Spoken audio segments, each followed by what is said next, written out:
The wagon driver wouldn't take her all the way up. Far as I go is the pine marker, he'd said, tobacco juice staining his beard. You want Hale's place? You walk the last mile yourself. Marlowe had expected that. She'd expected a lot of things on this trip. The cold, the isolation, the fact that she was being sent to marry a man she'd never met because no one else would have her. What she hadn't expected was how the mountain itself seemed to reject human presence. The path wasn't a path. It was a suggestion scratched into granite and frozen earth, winding upward through trees that looked like they'd been trying to escape and gave up halfway. Wind cut through her wool coat like it was made of paper. Her boots, already worn thin from years of kitchen work back in the city, slipped on patches of ice she didn't see until she was already falling. She caught herself on a boulder, palms scraping rock. Wonderful, she muttered. Blood dotted the snow. Haven't even met him, and I'm already bleeding. The cabin appeared suddenly, like it had been hiding. It wasn't quaint, it wasn't charming, it was a statement. Thick timber walls chinked with moss and clay, a stone chimney pumping smoke into the gray sky, shuttered windows that looked less like eyes and more like gun slits. Everything about it screamed one message. This place doesn't want you here. Marlowe stopped at the door, her breath forming clouds. Her fingers, thick, capable fingers that had kneaded 1,000 loaves of bread, hovered over the wood. She almost turned around. Back in the city, they'd made it clear. She was 28, heavy-set, plain-faced, and worst of all, poor. The marriage broker had looked at her like she was day-old meat he was trying to move before it spoiled. Mountain man needs a wife, he'd said. Doesn't care about looks, just needs someone who can work. What he didn't say, 7 women before you couldn't hack it. What he didn't say, you're the last option because you're not an option at all. Marlowe knocked. The door opened immediately like he'd been standing there waiting, and suddenly she understood why the others had run. Rowan Hale wasn't tall, maybe 5'10", but he filled the doorway like an avalanche fills a valley. Broad shoulders, arms that looked like they'd been carved from the same timber as his cabin, a face that was all hard angles and old scars, dark hair pulled back in a tie that had seen better days, eyes the color of winter storms. He looked her up and down, expression unreadable. You're late, he said. Wagon only went to the pine marker. Should have walked faster. He stepped aside. It wasn't an invitation. It was a command. Marlowe walked in. The interior was exactly what she'd feared. One main room serving as kitchen, dining area, and living space, with a loft visible above and a door that probably led to a bedroom. Everything was wood, stone, and iron. A fire burned in the hearth. The smell of smoke and leather and something else, blood, maybe, hung in the air. But it was the kitchen that made her stomach drop. Primitive didn't begin to cover it. A cast-iron stove squatted against one wall, its surface scarred from years of use. Pots and pans hung from hooks, all blackened and dented. A butcher block table dominated the center, stained dark from countless carcasses. No running water, just a bucket and a pump outside, she'd bet. No gas, no electricity, no convenience of any kind. This was cooking the way her grandmother's grandmother had done it. Before progress. Before mercy. You cook? Rowan asked. He hadn't moved from the door. Yes. City cooking or real cooking? Marlowe turned to face him. I can make what you need with what you have. That's not what I asked. She met his eyes. Up close, she could see they weren't just gray. They had flecks of pale blue, like ice over deep water. Hard eyes, testing eyes. I've cooked in tenement kitchens with one burner and no ventilation, she said. I've stretched a chicken to feed 8 people for 3 days. I've made bread rise in rooms so cold I could see my breath. So you tell me, is that real enough? Something flickered in his expression. Not approval, more like recognition. We'll see, he said. Elk's hanging in the shed. Clean it, butcher it, cook it. I want dinner in 3 hours. I just walked 3 hours. He walked out, door slamming behind him. Marlowe stood there, alone in the kitchen, feeling the weight of the mountain pressing down on the roof. Her hands were still bleeding from the climb. Her feet ached, her back hurt. She was hungry, cold, and so tired she could have slept standing up. The shed was around back, he'd said. Elk was waiting. Right, she whispered. Just like home. Sob. The elk was massive. Marlowe stood in the shed, little more than a lean-to with a slaughter rack, staring at the carcass hanging from iron hooks. It had been gutted already, thank God, but that's where Rowan's help had ended. Everything else was her problem. She'd butchered before. Chickens, mostly. A pig once, under supervision. But a whole elk? You can quit, she told herself. Right now. Walk back down that mountain and tell them it didn't work out. No shame in it. 7 other women did the same thing. But where would she go? Back to the boarding house where Mrs. Chen charged her extra because she knew Marlowe had nowhere else to stay. Back to the restaurant where the owner grabbed her ass every time she carried plates and everyone pretended not to see. Back to the marriage broker who'd look at her with that pitying contempt and say, "Well, you tried?" Marlowe grabbed a knife. Her hands remembered before her brain did. You find the joints, not the bone. You work with the animal's structure, not against it. You respect the meat because something died to give it to you, and wasting it is the worst sin a cook can commit. The knife bit into muscle. Blood ran down her wrists. The work was hard, physical, unforgiving, and strangely calming. Out here there was no one watching, no one judging, just her and the task. She worked methodically, separating shoulder from rib, loin from leg. The cuts weren't pretty, but they were functional. By the time she'd finished, her arms were shaking and her apron was soaked, but she had what she needed: a shoulder roast, some rib cuts, and enough scraps to make stock. 2 hours left. Back in the cabin, she assessed her resources. Root vegetables in a cellar, potatoes, carrots, onions, all wrinkled and soft but usable. Dried herbs hanging from the rafters, rosemary, thyme, sage. Salt in a crock, rendered fat in a jar. Flour, though it looked like it might have weevils. No fresh anything, no butter, no cream, no wine, just survival ingredients. Marlowe built up the fire, set her largest pot to heat, and started rendering fat. While it melted, she peeled potatoes, diced onions, chopped carrots. Her hands moved automatically, muscle memory from 10,000 meals prepared in 10,000 bad kitchens. The shoulder roast went into the pot, searing in its own fat. The sound filled the cabin, that satisfying sizzle that meant something was happening, something was being created. She turned it, watching the surface brown and crisp, sealing in moisture. Then came the vegetables, sweating down in the fat. The onions turned translucent. The carrots softened. She added water from the bucket, herbs, salt, and let it all come to a low boil before banking the fire to let it simmer. 1 hour left. While the stew cooked, she made bread. Quick bread, no time for yeast. Flour, she'd have to sift out the weevils later, mixed with water, salt, and a handful of the rendered fat. She shaped it into a rough loaf, slashed the top, and shoved it into the oven portion of the stove. Then she waited. This was always the worst part. When the work was done and all you could do was hope you hadn't screwed up. Hope the meat would be tender. Hope the bread would rise. Hope the man eating it wouldn't throw it back in your face. The door opened. Rowan walked in, brushing snow from his shoulders. He glanced at the stove, said nothing, and sat down at the rough-hewn table. Waiting. Marlowe's heart hammered.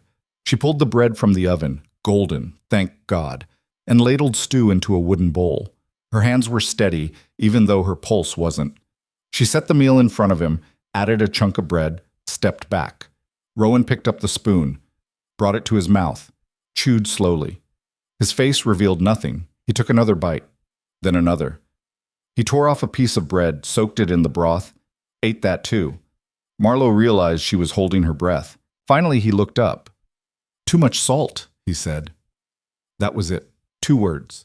Then he went back to eating, finishing the entire bowl, sopping up the last of the broth with the bread, and standing without a word of thanks or dismissal. "Your room's through there," he said, pointing at a door she hadn't noticed. "Sleep. Tomorrow we start early." He disappeared up the ladder to the loft. Marlowe stood in the kitchen, anger and relief warring in her chest. Too much salt. After all that work, all that stress, too much salt. But he'd eaten it, every drop. She looked down at her hands, still stained with blood and flour. "Day 1, she whispered. 6 to go." Oh. The room was barely a room. More like a closet with delusions of grandeur. A narrow bed with a thin mattress, a small chest, and a window that rattled every time the wind blew. But it was private, and after years of boarding house rooms shared with 2 or 3 other women, privacy was luxury. Marlowe sat on the bed and finally let herself feel it. The exhaustion, the fear, the sheer overwhelming reality of where she was and what she'd agreed to. She thought about the other women. 7 of them, the broker had said. What had broken them? The cold? The isolation? Or Rowan himself?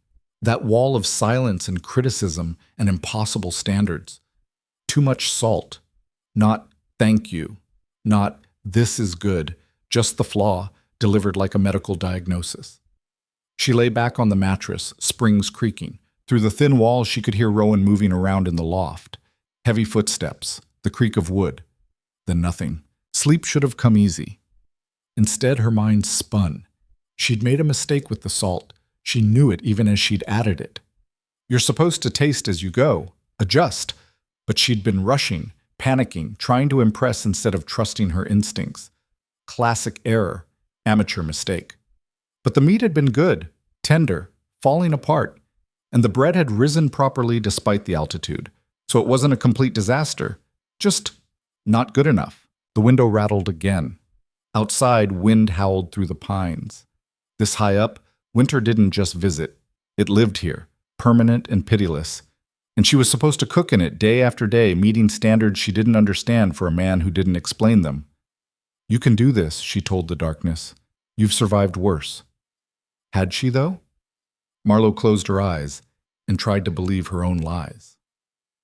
The second day started before dawn. She woke to the sound of chopping, rhythmic, relentless, echoing off the mountain. By the time she'd dressed and splashed freezing water on her face from the basin, Rowan had already split enough wood to fill the box by the stove. He came in carrying an armload, face flushed from the work, breath steaming. Porridge, he said. Use the oats in the barrel. I'll be back in an hour. Then he was gone again, and Marlowe was alone with the kitchen and her thoughts. Porridge. Simple. Hard to screw up, except nothing was simple here. She found the oats, steel cut, not rolled, which meant they'd take longer to cook. The barrel also contained evidence of mice, little black droppings scattered through the grain. She'd have to sift it, pick through it, make sure nothing unsavory ended up in the pot. While water heated, she sorted oats, handful by handful, separating grain from debris. Tedious work, but necessary. Cooking was 90% preparation, 10% heat. Anyone who said different had never fed people who counted on you. The oats went into boiling water with a pinch of salt. Less than yesterday, she'd learned that lesson. And she stirred, watching them swell and soften. Plain porridge was one thing, but this was a test. She could feel it. So she added what she had. A spoonful of the rendered fat for richness, a handful of dried berries she'd found in a jar, a scraping of honey from a comb that looked like it predated human civilization. When Rowan returned, the porridge was ready, thick, substantial, steaming in a bowl. He sat, ate. His face remained impassive. Better, he said finally. Still learning the stove? He pushed back from the table. Clean the breakfast things, then inventory the cellar. I need to know what we have before the next storm. When's the next storm? He looked at her like she'd asked when the sun would rise. Always a next storm, he said. But the cellar was a hole in the ground accessed through a trapdoor in the floor. Marlowe climbed down a ladder into darkness, holding a lantern that threw wild shadows across root-lined walls. The cold down here was different, dense, earthen, alive.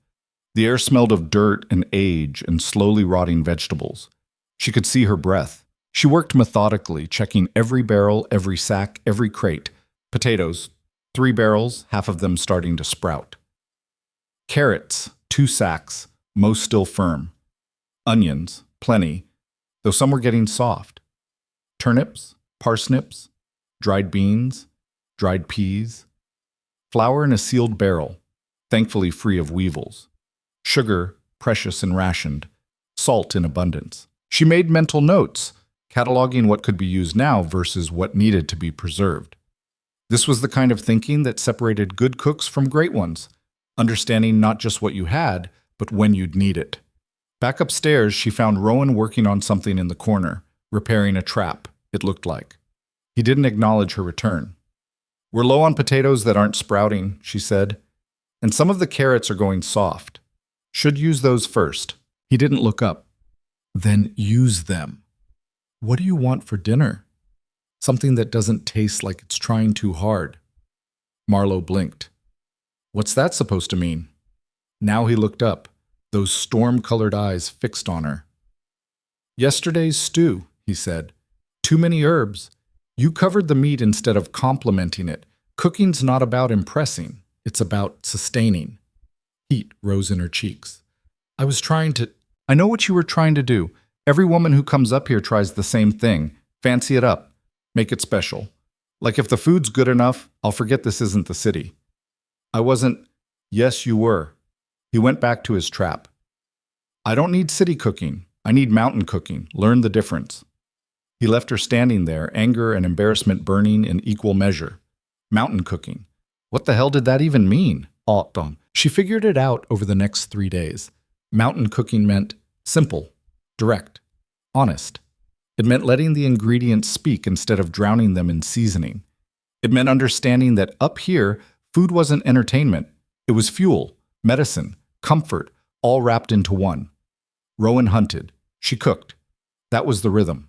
He'd bring back rabbit, and she'd make it last 2 days. Roasted the first night, then picked clean and turned into a stew with barley. He'd trap squirrel, and she'd render every bit of fat, use every scrap of meat, even crack the bones for marrow. Nothing was wasted. Waste was sin. But the criticism never stopped. Too dry. Too bland. Too much. Not enough. Every meal came with a verdict, delivered in that flat, unaffected voice that somehow stung worse than shouting. And every time Marlowe had to swallow her pride, bite back the defensive response, and try to understand what he actually meant. It was maddening. On the 5th day, she burned the bread. Not badly, just the bottom crust, a little too dark, a little too bitter. She'd been distracted trying to time the bread with the stew, managing the fire incorrectly. Amateur mistake. She set it on the table anyway, hoping he wouldn't notice. He broke off a piece, chewed, and stopped. This is burnt. It's the bottom crust, the rest is fine. You trying to poison me? It's bread, Rowan, slightly overdone bread. People eat worse every day. Not in my house. Something snapped. Maybe it was the lack of sleep. Maybe it was the relentless cold that never quite left her bones. Maybe it was 5 days of doing everything she could, every skill she had, and still getting nothing but criticism. You know what? Marlowe said, her voice tight. Maybe the other women left because you're impossible to please. Maybe it's not about the cooking at all. Maybe it's about you being so goddamn miserable that you can't stand anyone being here who isn't equally miserable. The cabin went silent. Rowan set down the bread very carefully. When he looked at her, his expression was unreadable. You done? He asked quietly. No, I'm not done. You want perfection? Fine. But perfection requires time and tools and ingredients I don't have. I'm working with a stove that runs hot and cold depending on wind direction. I'm cooking meat I've never seen before. I'm baking at an altitude that changes everything I know about rising times. And you sit there and judge every single thing like I'm not trying my absolute hardest. I know you're trying. That stopped her. What? I know you're trying, Rowan repeated. He stood, walked to the window, looked out at the darkening sky. That's why you're still here. The others quit because it was hard. You're mad because you think you're failing. There's a difference. Marlowe stared at his back, anger draining away into something more complicated. The bread's burnt because you're managing too many things at once, he continued. You're thinking like a city cook, trying to have everything ready at the same time, hot and perfect. Up here, you cook in stages. Bread first while the fire's hot. Then bank it for the stew. Timing's different. Temperature's different. Everything's different. He turned back to face her. But you're learning, he said, faster than most. So yeah, I'm going to criticize, because that's how you get better. But don't mistake criticism for disappointment. He picked up the bread again, tore off the burnt section, and ate the rest. Make more tomorrow, he said, and this time, don't rush it. Then he climbed up to the loft, leaving Marlowe alone in the kitchen, feeling like she'd just survived something she didn't quite understand. On the 6th day, she didn't burn the bread. She also didn't try to time it with anything else. Bread first, like he'd said. She built up the fire, let the oven heat properly, baked the loaf, and pulled it out golden and perfect. Only then did she start on the rest of dinner. Rowan noticed. He didn't say anything, but she could see it in the way he broke the bread open, in the slight nod he gave before eating. Progress. That night, after dinner, he did something unexpected. He pulled out a battered notebook and pushed it across the table to her. "What's this?" she asked. "Recipes. The last woman who lasted more than a week. She wrote down what worked." Marlowe opened it carefully. The handwriting was neat, precise, describing dishes in practical detail. Elk stew with root vegetables, rabbit braised in its own fat, venison jerky seasoned with sage and salt. "How long did she last?" Marlowe asked. 3 weeks. "What happened?" Rowan was quiet for a moment. "She wanted things I couldn't give her, conversation, affection. A life that wasn't just survival." "And you couldn't do that?" "Didn't want to," he corrected. "This is what I am. This mountain, this cabin, this life. I'm not going to pretend otherwise just to keep someone warm at night." Marlowe looked at him, really looked. She saw the scars on his hands, the permanent squint from years of staring at snow glare, the way he held himself like he expected attack from any direction. This wasn't cruelty. This was honesty, brutal and uncompromising. "I'm not looking for affection," she said quietly. "I'm looking for a place where I'm not constantly told I'm not good enough." "Then you came to the wrong place." "No." She met his eyes. "I came to the right place. Because up here, when you say I'm not good enough, you also tell me how to be better. Back in the city, they just wanted me to disappear." Something shifted in his expression. Not softening, Rowan didn't soften, but acknowledgement. "Read the notebook," he said. "Learn what works. Then make it yours." He stood, started toward the loft, then paused. "You lasted longer than 3 days," he said, without turning around. "That's already better than most." Then he was gone, and Marlowe was left with a notebook full of someone else's attempts to survive the same kitchen she was fighting now. She opened it to the first page and started reading. The 7th day broke cold and clear. Marlowe woke before dawn, the cabin still dark, and realized something had changed. She no longer felt like a guest or an intruder. The kitchen felt familiar. Not comfortable. Nothing up here was comfortable, but known. She understood the stove's moods now, the way it ran hot in the morning and cooler in the evening. She knew which pots heated evenly and which had dead spots. She knew where Rowan kept the sharpening stone, which knife was best for breaking down game, where the good herbs hung. This was becoming hers. She built up the fire, started coffee, real coffee, a luxury Rowan apparently allowed himself, and began breakfast. Eggs from the 3 chickens he kept in a fortified coop, fried potatoes, a slice of yesterday's bread toasted over the flame. When Rowan came down, she had it waiting. He stopped, looking at the plate, then at her. "You didn't have to." "I know." He sat, ate in silence, and when he was finished, he did something that shocked her. "Thank you," he said. 2 words. Quiet, almost reluctant, but genuine. Marlowe felt something warm bloom in her chest, and she realized with sudden clarity she'd been starving for this. Not food, not shelter. This. Recognition, respect, the simple acknowledgement that her work mattered. "You're welcome," she said. Rowan stood, pulled on his coat. "Storm's coming tonight. Big one. Need to get more wood in, check the shutters, bring in extra water." "What do you need me to do?" He paused at the door. "Stay inside, keep the fire going. We'll be snowed in for a while." "How long?" He looked at the sky, reading weather and cloud formations she couldn't interpret. 3 days? Maybe 4. Then he was out the door, and Marlowe was left to prepare for her first real mountain storm. The storm hit at dusk like a living thing. Marlowe had thought she understood winter. City winters were brutal, cold that crept through walls, ice that made streets treacherous, snow that piled up faster than anyone could shovel. But this was different. This was winter with teeth. The wind didn't blow. It attacked, slamming against the cabin walls with force that made the whole structure shudder. Snow didn't fall. It flew horizontally, turning the world beyond the windows into a white howl. The temperature dropped so fast she could feel it through the stone walls, cold seeping in like water through a cracked hull. Rowan had sealed the shutters, banked the fire, and stacked enough wood inside to last a week. Now they were trapped. Just the two of them and the storm. How bad does it get? Marlowe asked, watching the shutters rattle. Bad enough. Rowan was checking supplies, mentally cataloging what they had. Seen storms last 10 days. This one won't, but it'll be mean while it lasts. 10 days? Lost 2 fingers that time. He held up his left hand. The pinky and ring finger were both missing their tips. Went out to check the livestock. Frostbite set in before I made it back. Marlowe stared. You went out in a 10-day storm? Animals needed food. You could have died. Could have. Didn't. He said it like it was nothing, like losing parts of himself to the mountain was just the cost of living here. The first night of the storm was the longest night of Marlowe's life. Sleep was impossible. The wind screamed like something dying, and every time she closed her eyes, she imagined the cabin splitting apart, the roof tearing off, the cold rushing in to kill them. She lay in her narrow bed, blankets pulled to her chin, and counted heartbeats. Around midnight, she heard movement in the main room.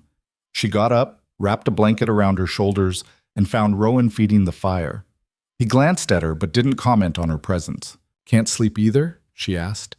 Don't sleep much during storms. Why not? Fire goes out, we die. Simple as that. Marlowe sat in the chair near the hearth, watching flames dance across logs. The heat felt good on her face, even as her back stayed cold. You ever think about leaving? She asked. Going somewhere easier? Rowan was quiet for a long time. She thought maybe he wouldn't answer. Then, tried once. Made it 2 months in a town down the mountain. Had a job in a mill, a room above a tavern. Regular meals, regular hours, regular everything. What happened? Nearly put my fist through a wall because the landlady asked me how my day was. Marlowe blinked. What? She was being polite, I know that. But all I could think was, why does she care? Why does she need to know? Why can't people just exist without all the talking, the explaining, the performing? He stared into the fire. Realized I couldn't do it. Couldn't be around people who expected me to be something I'm not. So you came back up here. So I came back up here. Alone. Alone's honest. Alone doesn't lie. Marlowe pulled the blanket tighter. Outside, the storm raged. Inside, the fire crackled. And between them, something like understanding settled. I get that, she said quietly. The performing part. I spent my whole life trying to be smaller, quieter, less present. Because that's what people wanted, someone who didn't take up space. Rowan looked at her. Really looked, for the first time since she'd arrived. You're not small, he said. It wasn't an insult. It wasn't a compliment. It was just observation. No, Marlowe agreed. I'm not. Took me a long time to stop apologizing for it. They sat in silence after that, watching the fire, listening to the storm try to kill them.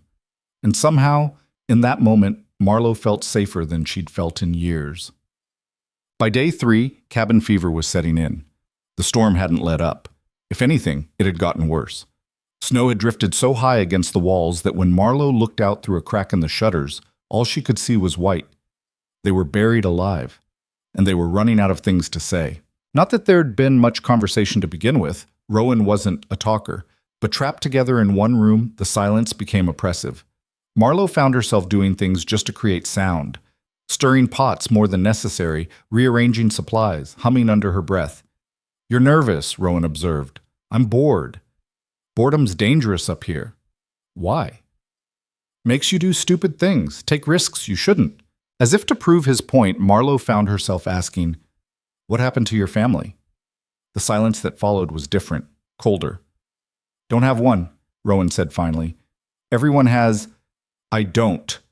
The finality in his voice should have stopped her. Should have. But Marlowe had spent too many days holding her tongue, and suddenly she couldn't anymore. You weren't born on this mountain, she pressed. You came from somewhere. Someone raised you. Someone tried to beat me into something useful, Rowan said, his voice flat. Didn't take. So they threw me out at 15 with a rifle and $20. I came up here because no one else wanted this land. Built this cabin with my own hands. And I've been alone ever since, which is exactly how I like it. Then why? Marlowe gestured around the cabin. Why the marriage broker? Why bring women up here at all? Rowan was quiet for so long she thought he wouldn't answer. Then, because I'm not stupid enough to think I can do this forever by myself. I need someone who can work. Someone who won't leave when it gets hard. Someone who... He trailed off. Someone who what? Someone who understands that this is it. This cabin, this mountain, this life. There's no bigger house coming, no easier winters, no society dinners or church socials or whatever the hell people do down there. This is all I have to offer, and apparently that's not enough for most people. Marlowe absorbed that. What about the woman who wrote the recipes? Sarah. He said her name like it hurt.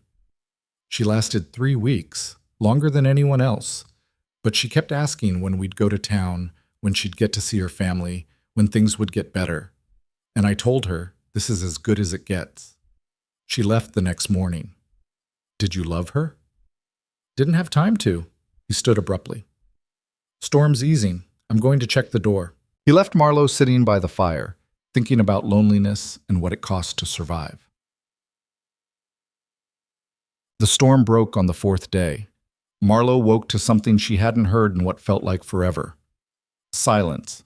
Not the oppressive silence of isolation, but the clean, crisp silence of after. She pushed open the shutters and gasped. The world had been remade. Snow had transformed the brutal highland into something almost beautiful, everything rounded, softened, glowing in morning light. The sky was painfully blue. The air was so clear it hurt to breathe. Rowan was already outside, digging a path from the door to the shed. He'd been up for hours, she realized, breaking through drifts that came up to his chest. Brutal work, necessary work, the kind that broke men who weren't already made of mountain granite. Marlowe dressed quickly, wrapped herself in every layer she owned, and went out to help. The cold hit her like a fist. This wasn't city cold. This was the kind of cold that could kill you if you stopped moving, that turned breath to ice in your lungs. Her first instinct was to run back inside. Instead, she grabbed a shovel. "What are you doing?" Rowan called. "What does it look like?" "You'll freeze." "Then I'll freeze while being useful." She started digging, following his path, widening it. The work was agony. Every shovelful felt like lifting stone, and the cold burned her hands even through gloves. But it also felt good, active, purposeful. They worked in tandem for an hour, then 2. When Rowan finally called a break, Marlowe's back was screaming and her hands were numb, but they'd cleared a path to the shed, the chicken coop, and the cellar entrance. "You're tougher than you look," Rowan said. It might have been the first compliment he'd ever given her. "I'm exactly as tough as I look," Marlowe shot back. "You just didn't bother looking." He almost smiled. Almost. They went inside and Marlowe made the best meal she'd cooked since arriving. Not because she was trying to impress, but because after 4 days of storm and survival, they both needed something good. Venison roast, slow cooked until it fell apart. Potatoes roasted and rendered fat until the outside crisped and the inside turned creamy. Carrots glazed with the last of the honey. Bread, golden and perfect. Rowan ate without speaking, but she could see it in his face. Not just satisfaction, relief. When he was done, he pushed back from the table and looked at her. "You lasted a week," he said. "Is that a record?" "Second place." Sarah made it to 3. Marlowe nodded slowly. "And how long are you going to keep testing me? Until you leave, or until I'm sure you won't?" "What if I'm already sure?" That stopped him. He studied her face, looking for the lie, the doubt, the inevitable crack. "Why?" he asked finally. "Why stay? It's only going to get harder." Marlowe thought about the city, the boarding house, the grabby restaurant owner, the marriage broker's pitying eyes, the 1,000 small humiliations of being unwanted. Then she looked around the cabin. Primitive, brutal, honest. "Because up here," she said, "when I fail, it's because I haven't learned yet, not because I'm not worth teaching." Something in Rowan's expression shifted. Not softening, he still didn't know how to do that, but recognition, understanding. "Tomorrow," he said, "I'll teach you to butcher properly. Can't have you wasting meat like you did with that first elk." "I didn't waste. You left half a pound on the bone. I saw it." "You are the most teacher you've ever had," he finished. "I know. Get used to it." He climbed to the loft, leaving Marlowe standing in the kitchen, torn between irritation and something that felt dangerously close to hope. She'd lasted a week, and somehow, impossibly, She was already thinking about week 2. The butchering lesson started at dawn, and Marlowe quickly realized that everything she thought she knew about breaking down meat was wrong. "You're fighting it," Rowan said, watching her struggle with a rabbit carcass. "Stop." "I'm not fighting it. I'm trying to—" "You're sawing. This isn't wood." He took the knife from her hand, positioned himself behind her, and guided her grip. His hands were rough, scarred, surprisingly steady. "Feel where the joint is, right there. Now use the tip of the blade, not the edge. Let the knife find the separation." Marlowe focused on his instructions, trying to ignore how close he was standing, the heat radiating off him in the cold morning air. The knife slipped into the joint like he'd said it would, and the leg came away clean. "There," Rowan said, stepping back. "Do it again." She did. 3 more rabbits, then a grouse he'd trapped, then part of a deer haunch he'd been saving. Her hands cramped, her shoulders ached, but by the time the sun was fully up, she could feel the difference.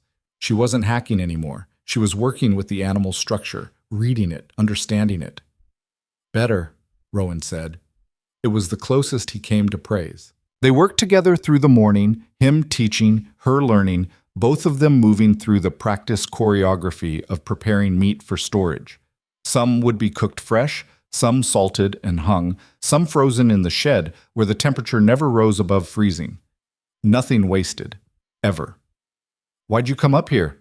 Marlowe asked as she packed salt around a cut of venison. "To the mountain, I mean. You said your family threw you out, but you could have gone anywhere. Why here?" Rowan was quiet for a moment, working on his own piece of meat. "You ever feel like you don't fit? Not just in one place, but anywhere? Every day of my life." City made me feel like that. Too many people, too many expectations, too much noise. I'd walk down streets packed with bodies and feel more alone than I ever felt up here. He gestured at the endless white landscape beyond the window. "At least here, when I'm alone, it's honest. Nobody pretending to care. Nobody lying about what they want from me." "What did people want from you?" "To be normal. To smile when I didn't mean it. To make small talk about weather and work and shit that didn't matter. To pretend the world wasn't—" He trailed off. "Wasn't what?" "Brutal. The world's brutal, Marlowe. City just hides it better. Up here, at least you know what you're dealing with. Cold kills you. You freeze. Run out of food. You starve. Screw up. You die. Simple." Marlowe thought about that while she worked. There was something almost comforting about it. The clarity. The honesty. You couldn't pretend away a blizzard. You couldn't smile at hunger and make it disappear. "City hides it with manners," she said. "Makes you think if you're polite enough, quiet enough, small enough, you'll be safe, but you're not. You're just invisible." Rowan looked at her. "That why you came up here? Tired of being invisible?" "I came up here because I didn't have a choice. Staying would have killed me slower than the cold. And now? Now I'm choosing to stay. That's different." He nodded, understanding passing between them without more words needed. They went back to work, the silence comfortable now, companionable. That afternoon, Rowan brought in firewood while Marlowe started dinner. She was planning venison steaks with the last of the potatoes when she heard him curse outside. Loud, creative cursing that echoed off the mountainside. She rushed to the door. "What happened?" Axe head came loose. He was examining the tool, his face dark with frustration. "Must have weakened during the storm, probably the temperature change. Wood contracts, metal doesn't, and—" He stopped. "Can't split wood without an axe. Can you fix it?" "Need to reset the head, let it cure overnight, but we're low on wood. I was trying to get ahead before the next storm." Marlowe looked at the stack by the door. Enough for maybe 2 days if they were careful. If another storm hit before the axe was fixed. "Show me how to reset it," she said. "It's technical work. Need steady hands and—" "Show me." Rowan studied her for a moment, then nodded. They spent the next hour in the shed, him teaching her how to remove the old wedge, prepare the new one, set it properly so the head wouldn't come loose again. Her hands were freezing, her fingers clumsy with cold, but she paid attention to every detail. "Leave it overnight," Rowan said finally. "Wood needs to swell, lock everything in place. Tomorrow we'll know if it holds." That night, Marlowe made the steaks. She'd learned to read the stove now, knew when it was hot enough for a proper sear. The meat hit the iron with a satisfying hiss, and she worked quickly, brown on one side, flip, brown on the other, then off the heat to rest.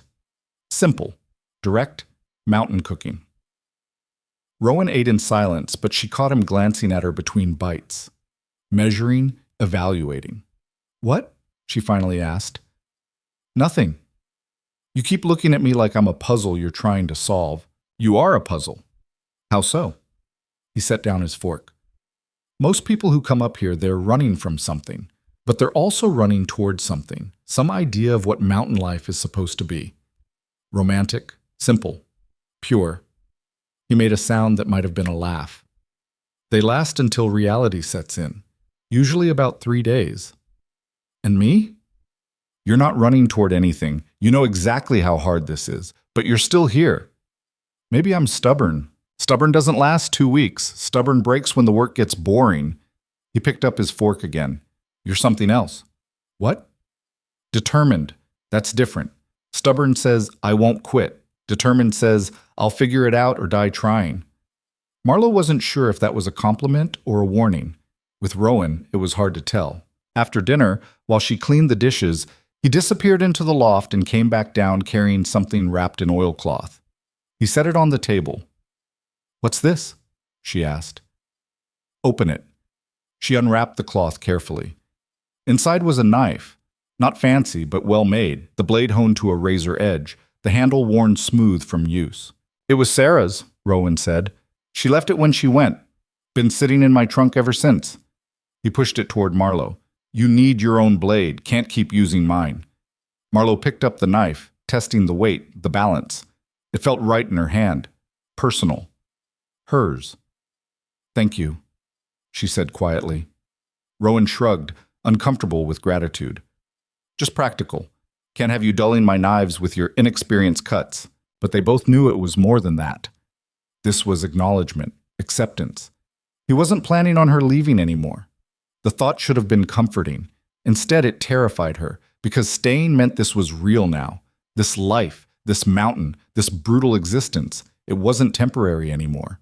It was hers. She went to bed that night gripping the knife handle, feeling its weight, trying to convince herself she'd made the right choice. The axe held. The next morning, Rowan tested it on a log and the head stayed true. He looked almost surprised, then caught himself and nodded at Marlowe. Good work. 2 words. But from him, they meant everything. They fell into a routine after that. Rowan would hunt or trap in the mornings, while Marlowe managed the kitchen and the cellar. Afternoons were for maintenance, fixing things that broke, preparing for the next storm, staying ahead of the mountain's constant attempts to kill them. Evenings were for cooking, eating, and the kind of silence that had stopped feeling oppressive and started feeling like peace. But peace on the mountain never lasted. 3 weeks in, Marlowe woke to find Rowan standing by the window, tension radiating off him like heat. What's wrong? She asked. Tracks. What kind of tracks? Human. He was already pulling on his coat, checking his rifle. Coming from the east, stopping about 100 yards out, then circling around to the south ridge. Marlowe's stomach dropped. Who would be out here? No one good. He loaded the rifle with practiced efficiency. Trappers, maybe. Or worse. Worse? Men who don't trap animals. He looked at her, his expression grim. Stay inside. Bar the door after I leave. Don't open it for anyone but me. Rowan, I mean it, Marlowe. Anyone else comes to that door, you don't answer. You don't even breathe loud. He left before she could argue, disappearing into the white landscape with his rifle across his back. Marlowe barred the door like he'd said, then stood in the middle of the cabin, heart pounding, trying to figure out what to do with the fear crawling up her spine. She checked the windows, all shuttered. Checked the cellar door, secure. Checked the loft, empty except for Rowan's few possessions. Then she went to the kitchen and did the only thing she knew how to do when she was scared. She cooked. Bread first. Kneading gave her something to do with her hands, something to focus on besides imagining what might be happening out there. Then soup, using the last of the bone broth and whatever vegetables she could find. Then she cleaned everything twice, organized supplies that didn't need organizing, checked the fire 3 times. Hours passed. No sign of Rowan. Marlowe tried not to think about what that might mean. Tried not to imagine him lying in the snow, or captured, or worse. She'd only known him 3 weeks. He was harsh and critical and emotionally distant, but he was also honest and strong, and the first person in her entire life who treated her like she was worth something. She couldn't lose that. Not yet. The knock came just before sunset. 3 sharp raps, then silence. Marlowe froze. Rowan wouldn't knock. This was his cabin. Hello? A man's voice, friendly, almost cheerful. Anyone home? She didn't answer. Saw smoke from your chimney. Just looking for a warm place to wait out the night. I can pay. Still, she said nothing, barely breathing, remembering Rowan's warning. Don't answer. Don't even breathe loud. Come on now. The voice changed, lost its friendly edge. I know someone's in there, saw you in the window this morning. Woman looked like. You alone? Marlowe's heart hammered so hard she was sure he could hear it through the door. Your man leave you here by yourself? That's dangerous. A lot of bad people in these mountains. Lucky you got me instead. I'm civilized. The door handle rattled, testing. Marlowe grabbed the first thing she could reach, the cast iron skillet, still warm from making bread. She positioned herself behind the door, gripping the handle with both hands, and waited. The rattling stopped. Footsteps moved away from the door, circling the cabin. She heard him testing the shutters, looking for a weak point. Then nothing. Minutes passed. 5. 10. The silence was worse than the noise. Then the window over the basin exploded inward. Marlowe spun as a hand reached through the broken glass, groping for the latch. She didn't think. She swung the skillet hard, connecting with bone. The man screamed, jerking his arm back, and she heard him fall off whatever he'd been standing on. Bitch, he yelled. You broke my goddamn hand. She backed away from the window, skillet raised, ready. Broken glass littered the floor. Cold air poured through the opening. And somewhere outside, a man with a broken hand was deciding whether to try again or cut his losses. The decision was made for him. Marlowe heard a shout, then a gunshot. Then Rowan's voice, cold and flat. Move, and I'll put the next one through your spine instead of next to your head. She rushed to the door, through the bar, and opened it to find Rowan standing over a man crumpled in the snow. Not the one who'd broken the window. This one was older, harder looking, and he had his hands up in surrender. Where's the other one? Rowan demanded. Other one? The man repeated. Rowan fired again, close enough that snow kicked up near the man's leg. Don't play stupid, the one who broke my window. Around back, probably. The man's voice was steady, despite the rifle pointed at his chest. Name's Jack. We didn't mean any harm, just looking for supplies. By breaking into my cabin while I was gone. By asking politely first, a new voice said. Marlowe turned to see a younger man emerge from behind the cabin, cradling his hand. Blood dripped from his fingers. He looked at her with something between pain and grudging respect. She got me good with something, he said to Jack. Think she broke bones. How many of you are there? Rowan asked, not lowering the rifle. Just us 2, Jack said, and we're leaving, soon as you let us. Not until you fix that window. The younger one, the one Marlowe had hit, laughed despite his pain. You want us to repair the damage while you've got a gun on us? I want you to understand that coming onto my land, threatening my wife, and breaking my property has consequences. Wife. Marlowe blinked. They weren't married. They'd barely even talked beyond what was necessary. But Rowan said it like it was fact, like claiming her was as natural as breathing. Jack must have caught something in Rowan's tone because his attitude shifted. Look, we didn't know the cabin was occupied, thought it was abandoned. We'll fix the window, pay for supplies if you'll spare some, and be gone by morning. Fix it now, Rowan said. Then we'll talk about supplies. The 2 men worked under Rowan's watchful eye, boarding up the broken window with scrap wood from the shed. It wasn't pretty, but it kept the cold out. Marlowe watched from the doorway, skillet still in her hand, ready. When they were done, Rowan marched them inside at gunpoint. Marlowe's first instinct was to protest. These men had just tried to break in, but Rowan gave her a look that said, trust me. Sit, he ordered, gesturing to the table. Hands where I can see them. They sat. Marlowe stood behind Rowan, trying to figure out his play. You hungry? Rowan asked. Jack and the younger man exchanged confused glances. Yeah, Jack said carefully. We're hungry. Rowan looked at Marlowe. Feed them. You can't be serious. I'm serious. They're going to eat, and then they're going to leave. And if they ever come back, I'm going to shoot them. But right now, they're going to understand what hospitality means on this mountain. Marlowe wanted to argue.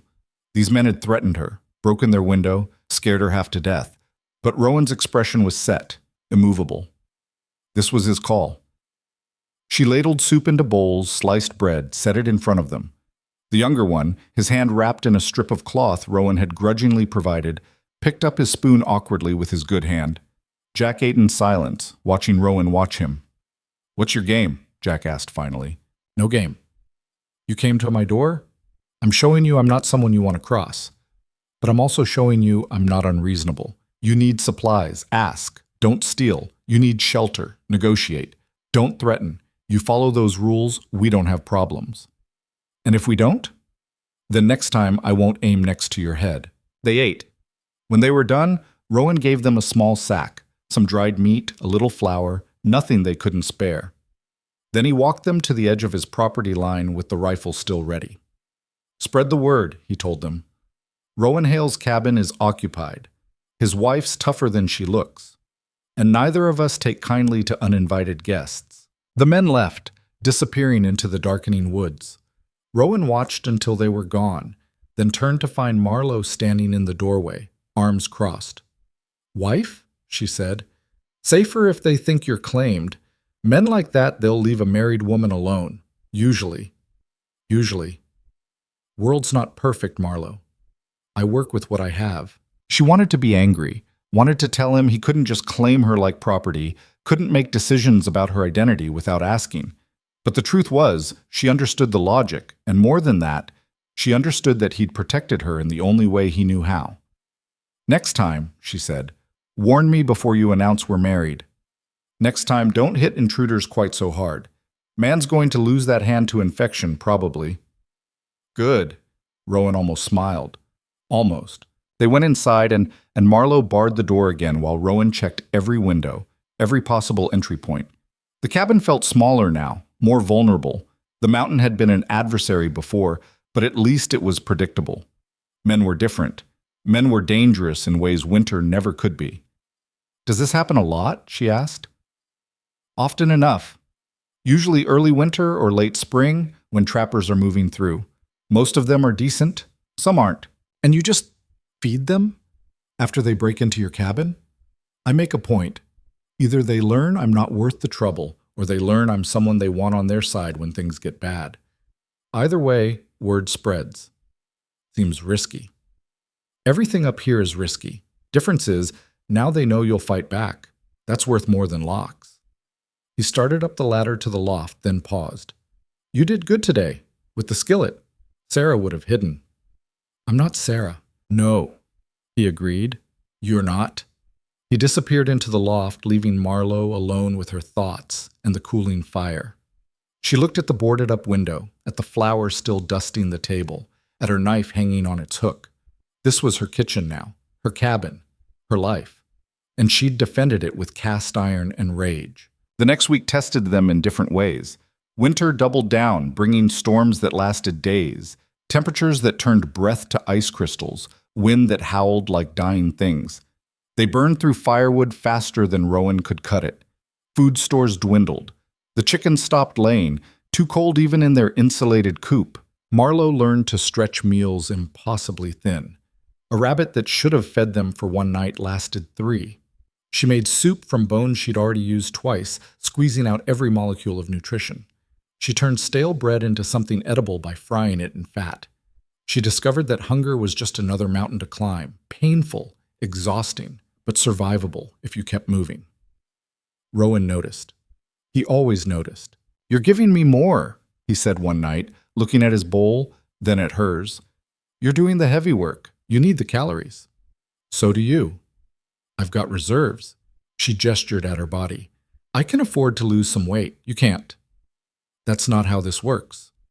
"That's exactly how it works. You keep us alive. I keep us fed. Division of labor." She ate a spoonful of thin soup, trying not to wince at how watery it had become. "Besides, I'm not hungry." It was a lie, and they both knew it. But Rowan didn't call her on it. Instead, he did something unexpected. He slid half his portion back into her bowl. "We split it even," he said, "or we both go hungry." "Rowan, even. That's the rule." Marlowe looked at him, really looked, saw the hard set of his jaw, the stubborn determination in his eyes. This wasn't about food. This was about something else. Partnership, equality, respect. Fine, she said. Even.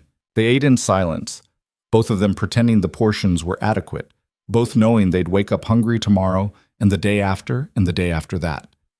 But they'd wake up together, and somehow that mattered. The cold worsened. Marlowe started wearing every piece of clothing she owned to bed.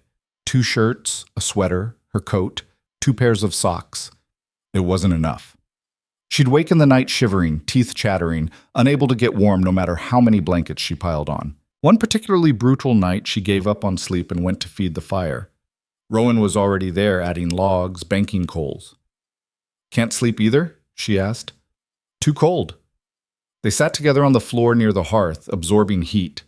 Marlowe's feet were numb despite the socks. Her fingers ached. "How do you stand it?" she asked. "Year after year, winter after winter?" "You build tolerance. Your body adapts. First year's always the hardest."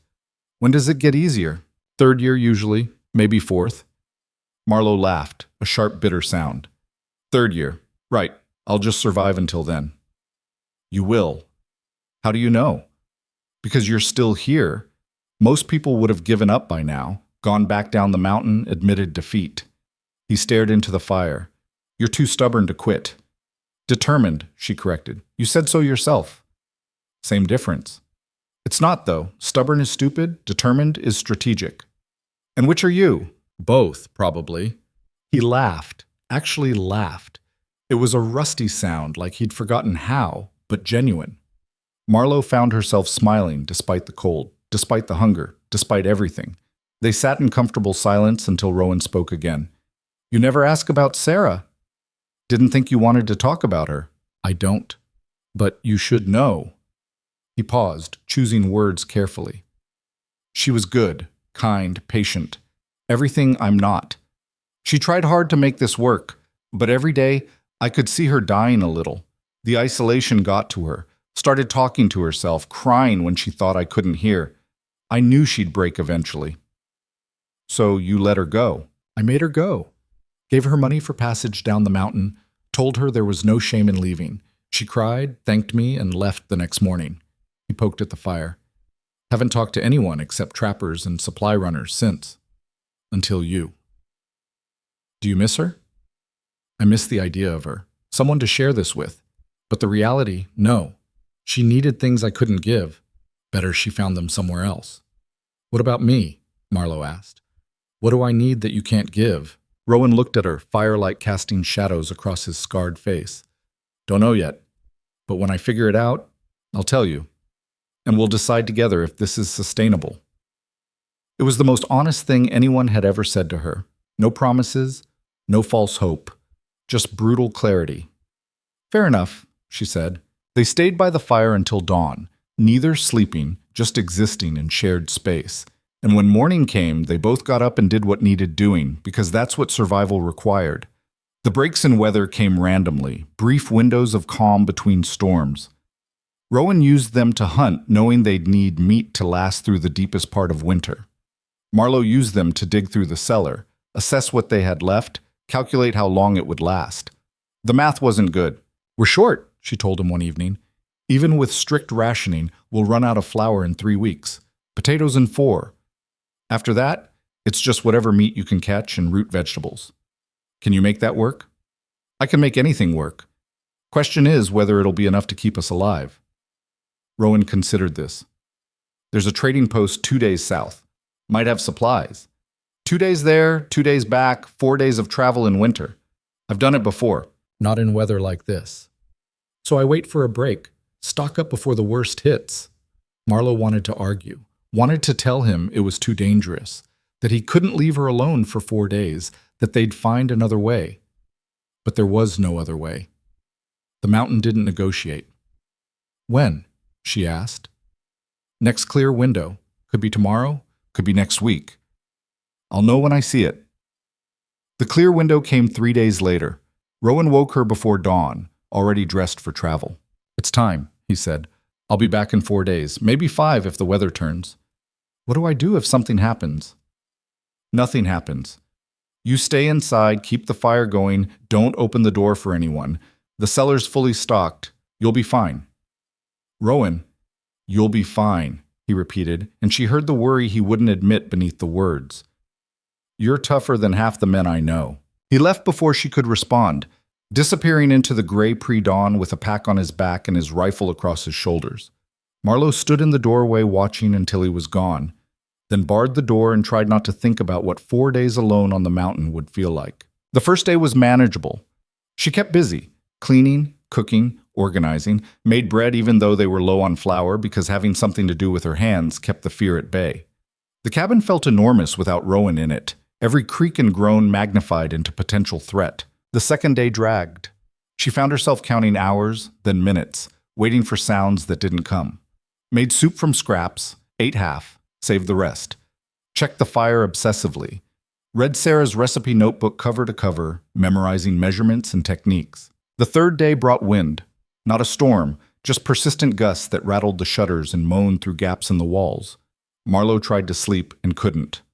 Every sound was an intruder. Every shadow was a threat. She ended up sitting by the fire with her knife in her lap, watching the door, waiting for dawn. On the fourth day, Rowan still hadn't returned. Marlowe told herself it was fine.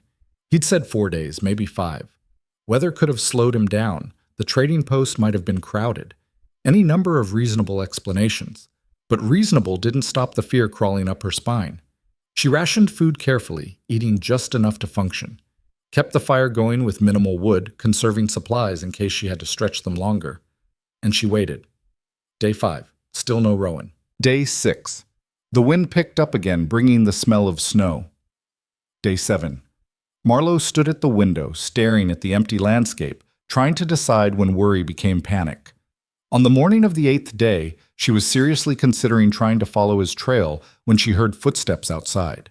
She grabbed her knife, positioned herself behind the door. The knock was familiar. 3 sharp raps. Marlowe, it's me. She threw open the door to find Rowan standing there, snow-covered and exhausted, but alive. Without thinking, she grabbed him, pulling him inside, hands checking for injuries even as relief flooded through her. You're late, she said, trying to sound angry instead of terrified. I know. Storm caught me halfway back. Had to shelter for 2 days. He dropped his pack, wincing. And I got stupid. Fell on ice, twisted my ankle, slowed me down. Let me see. It's fine. It's not fine if you're limping. Sit down. He sat, and she unlaced his boot carefully. The ankle was swollen, bruised purple and yellow. She pressed gently, feeling for breaks. Just a sprain, she said. Bad one, though. You need to stay off it for a few days. Can't. Too much work. Then I'll do the work. You sit and heal. Rowan started to argue, then seemed to realize the futility. Fine, but only for a few days. Marlowe wrapped the ankle in strips of cloth, elevated it, and made him tea from the herbs hanging in the rafters, something that might help with pain and swelling. Then she started cooking, actually cooking, with the supplies he'd brought back. Real flour, salt that hadn't been rationed, dried beans, sugar, precious and rare, and coffee, enough to last them through the worst of winter. You got everything, she said, looking at the pile. Traded most of what I had, but yeah, we won't starve now. That night, Marlowe made the best meal she'd cooked in weeks, bread that actually rose properly, bean stew thick enough to stick to the ribs, and after dinner, coffee, black and strong and perfect. Rowan leaned back in his chair, ankle elevated, face relaxed for the first time since she'd met him. Missed this, he said quietly. The coffee? The company. Marlowe looked at him, surprised. He wasn't meeting her eyes, was staring into his cup like it held secrets. You were gone 8 days, she said. I thought something happened to you. Something did. Twisted ankle, remember? I mean something permanent. Would it have mattered? The question hung between them, heavy with implications neither was ready to name. Yes, Marlowe said finally, it would have mattered. Rowan nodded slowly, still not looking at her, but she saw his shoulders relax, saw something like relief cross his face. They sat in silence, drinking coffee, both understanding that something had shifted between them. They weren't just surviving anymore. They were surviving together. And that changed everything. Rowan's ankle healed slower than either of them wanted. 3 days turned into 5, then a week. He grew restless, irritable, hating the forced inactivity. Marlowe took over the heavy work, splitting wood, checking traps, hauling water from the frozen stream. Her back screamed, her hands blistered, but she didn't complain. This was the deal. They survived together or not at all. "You're doing it wrong," Rowan called from his chair by the fire, watching her struggle with the axe. "Then come out here and show me," she shot back, breathing hard. "Can't. Doctor's orders." "I'm not a doctor." "Close enough." Marlowe buried the axe in the chopping block and turned to face him through the open door. "You want this wood split or not?" "I want it split correctly. You're swinging from your arms instead of your core, wasting energy. At that rate, you'll be exhausted before you finish half the pile." She wanted to throw the axe at him. Instead, she picked up another log, positioned it, and swung from her core like he'd said. The wood split clean, better, easier. "There," Rowan said. "See? I see that you're enjoying bossing me around while sitting on your ass. Someone has to supervise." Despite herself, Marlowe smiled. The bastard was growing on her. That night, she made rabbit stew with the last of the carrots and some wild onions Rowan had shown her how to identify before his injury. He ate 3 bowls, which she took as approval.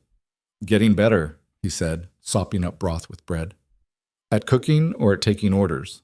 "Both." She refilled his bowl without being asked. They'd fallen into these small domesticities without discussing them. She anticipated what he needed, he noticed what she struggled with. It wasn't affection exactly, more like coordination. 2 parts of a machine learning to work in sync. "Storm's coming," Rowan said, looking toward the shuttered windows. "Big one. I can feel it in my ankle." "How long?" "Day, maybe 2. We need to prepare." "You need to stay off that foot." "Marlowe, I'll prepare. You tell me what needs doing." His jaw tightened, that stubborn pride fighting with practical necessity. Finally, he nodded. "Fine, but you do exactly what I say." She spent the next day following his instructions to the letter, double-checking the shutters, reinforcing the door, bringing in extra firewood, filling every container they had with water before it froze solid. Rowan directed from his chair, frustrated at his own uselessness but too practical to ignore medical reality. By the time she finished, Marlowe was exhausted. Her muscles felt like they'd been beaten with hammers. But the cabin was secure, supplies were accessible, and they were as ready as they'd ever be. The storm hit that night like the world was ending. Marlowe had thought the previous storms were bad. This was different. This was biblical. Wind didn't just howl, it shrieked, a constant high-pitched scream that drilled into her skull. Snow didn't fall. It flew sideways, a solid white wall that made the cabin disappear into nothingness. The temperature dropped so fast she could feel it through the walls, through the fire, through every layer she was wearing. "How long?" she asked Rowan, trying to keep the fear out of her voice. He was listening to the storm with the focus of a man reading a language only he understood. 3 days minimum, maybe more. Maybe more. Maybe a week. Marlowe's stomach dropped. A week. Trapped in this cabin with supplies that were already rationed, with firewood they'd have to make last, with nothing to do but wait and hope the roof didn't collapse under the weight of snow. The first night was manageable. They played cards with a worn deck Rowan kept in the loft. He taught her a game called Spite and Malice that lived up to its name. She won twice, which seemed to surprise him. "You're good at this," he said, shuffling for another round. "I used to play with the other kitchen girls. We'd gamble with matches since we didn't have money." "Who usually won?" "Me. I'm good at reading people." "That's so?" He dealt the cards, his expression neutral. "Read me then." Marlowe studied him, the way he held the cards too tightly, the tension in his shoulders that had nothing to do with his ankle, the way his eyes kept flicking to the window, measuring the storm. "You're scared," she said. "I'm not. Not of the storm. You've survived worse. You're scared because you can't do anything about it. You're stuck in that chair while the mountain does whatever it wants, and it's killing you." Rowan set down his cards. "Thought you were reading me for the game. Can't help what I see." He was quiet for a moment, then, "You're right. I hate this. Hate being useless. Hate depending on you to do work I should be doing. You're not useless.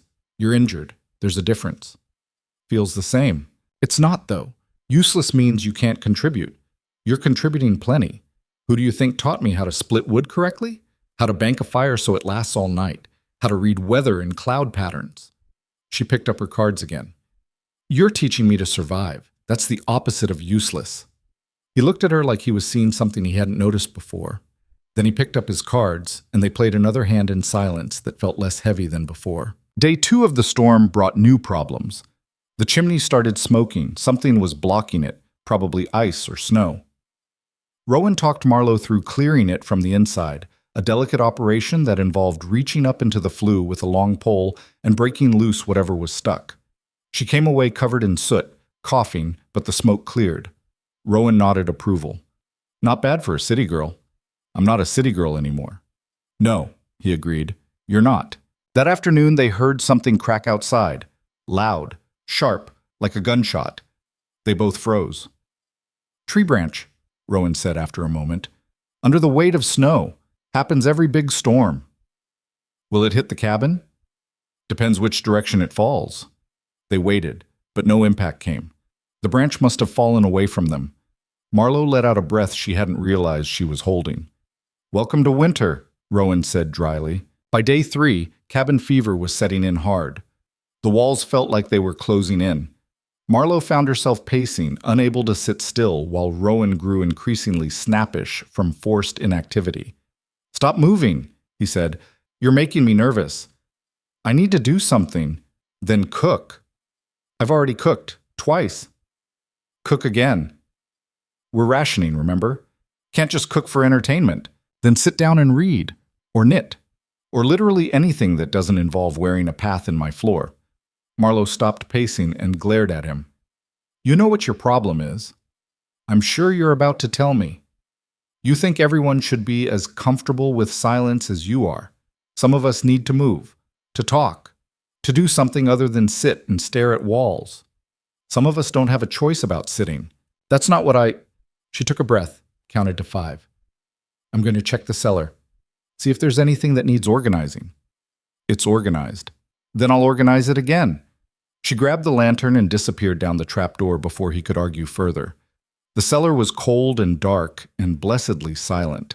No wind, no Rowan, just her and the stored food and the quiet. She didn't need to organize anything, but she did it anyway, moving jars, checking vegetables, making mental inventories. Anything to burn off the anxious energy thrumming through her veins. When she finally climbed back up, she found Rowan by the window, standing on his bad ankle, peering through a crack in the shutters. You're supposed to be off that foot, she said. Storm's easing. She joined him at the window. He was right. The wind had dropped from a scream to a moan, and she could actually see individual snowflakes now, instead of just white chaos.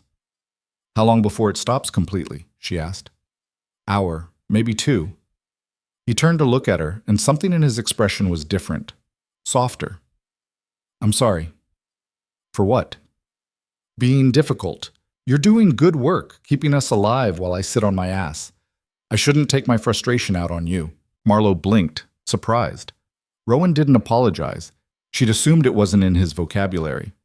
I'm sorry too, she said, for pacing and complaining and generally being terrible at being trapped. You're not terrible at it. You're just not used to it. Neither are you, apparently. He almost smiled. No, I usually deal with storms alone.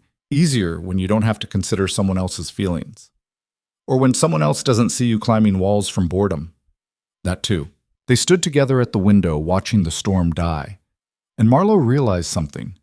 She wasn't just surviving anymore. She was adapting, learning, becoming someone who could handle this life. The thought should have terrified her. Instead, it felt like relief. When the storm finally passed, they emerged to find the world transformed. Snow had drifted higher than the windows in places, completely burying the path to the shed. The trees were bent under the weight, some broken, others barely hanging on. Everything was white and silent and deadly beautiful. Going to take days to dig out, Rowan said, leaning on the doorframe. His ankle was better but still tender. Then we start now. They worked together, him directing, her digging. It was slow, exhausting work. For every foot of path she cleared, the snow tried to fill it back in. But gradually, Painstakingly, they carved a route to the shed, then to the chicken coop, where they found 2 of the 3 chickens dead from the cold, despite all their precautions. Marlowe stared at the frozen birds, feeling something break inside her. They'd worked so hard, done everything right, and the mountain had killed them anyway. It happens, Rowan said quietly. We'll eat them tonight. At least they won't go to waste. I thought we did enough. The insulation, the extra feed. We did. Sometimes it's not enough. That's the mountain. Marlowe wanted to scream at the unfairness of it.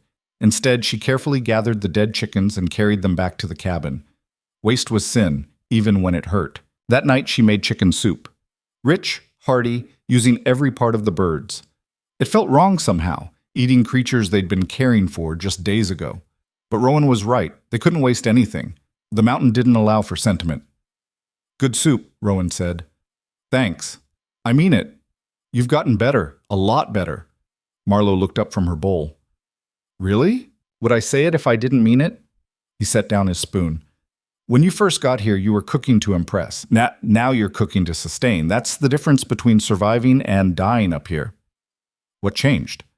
You stopped trying to prove yourself and started trusting yourself. Stopped second-guessing every decision. That's what makes a good mountain cook. Confidence backed by skill. It was maybe the longest compliment he'd ever given her. Marlowe felt warmth spread through her chest that had nothing to do with the soup. I had a good teacher, she said. Had a determined student. There's a difference. They finished eating in comfortable silence. Outside, the world was still and frozen. Inside, something fragile and new was growing between them. The next morning, Marlowe woke to find Rowan already up and moving around without his limp. The ankle had finally healed. He tested it carefully, putting weight on it, then nodded satisfaction. About time, he said. You should still take it easy for a few days.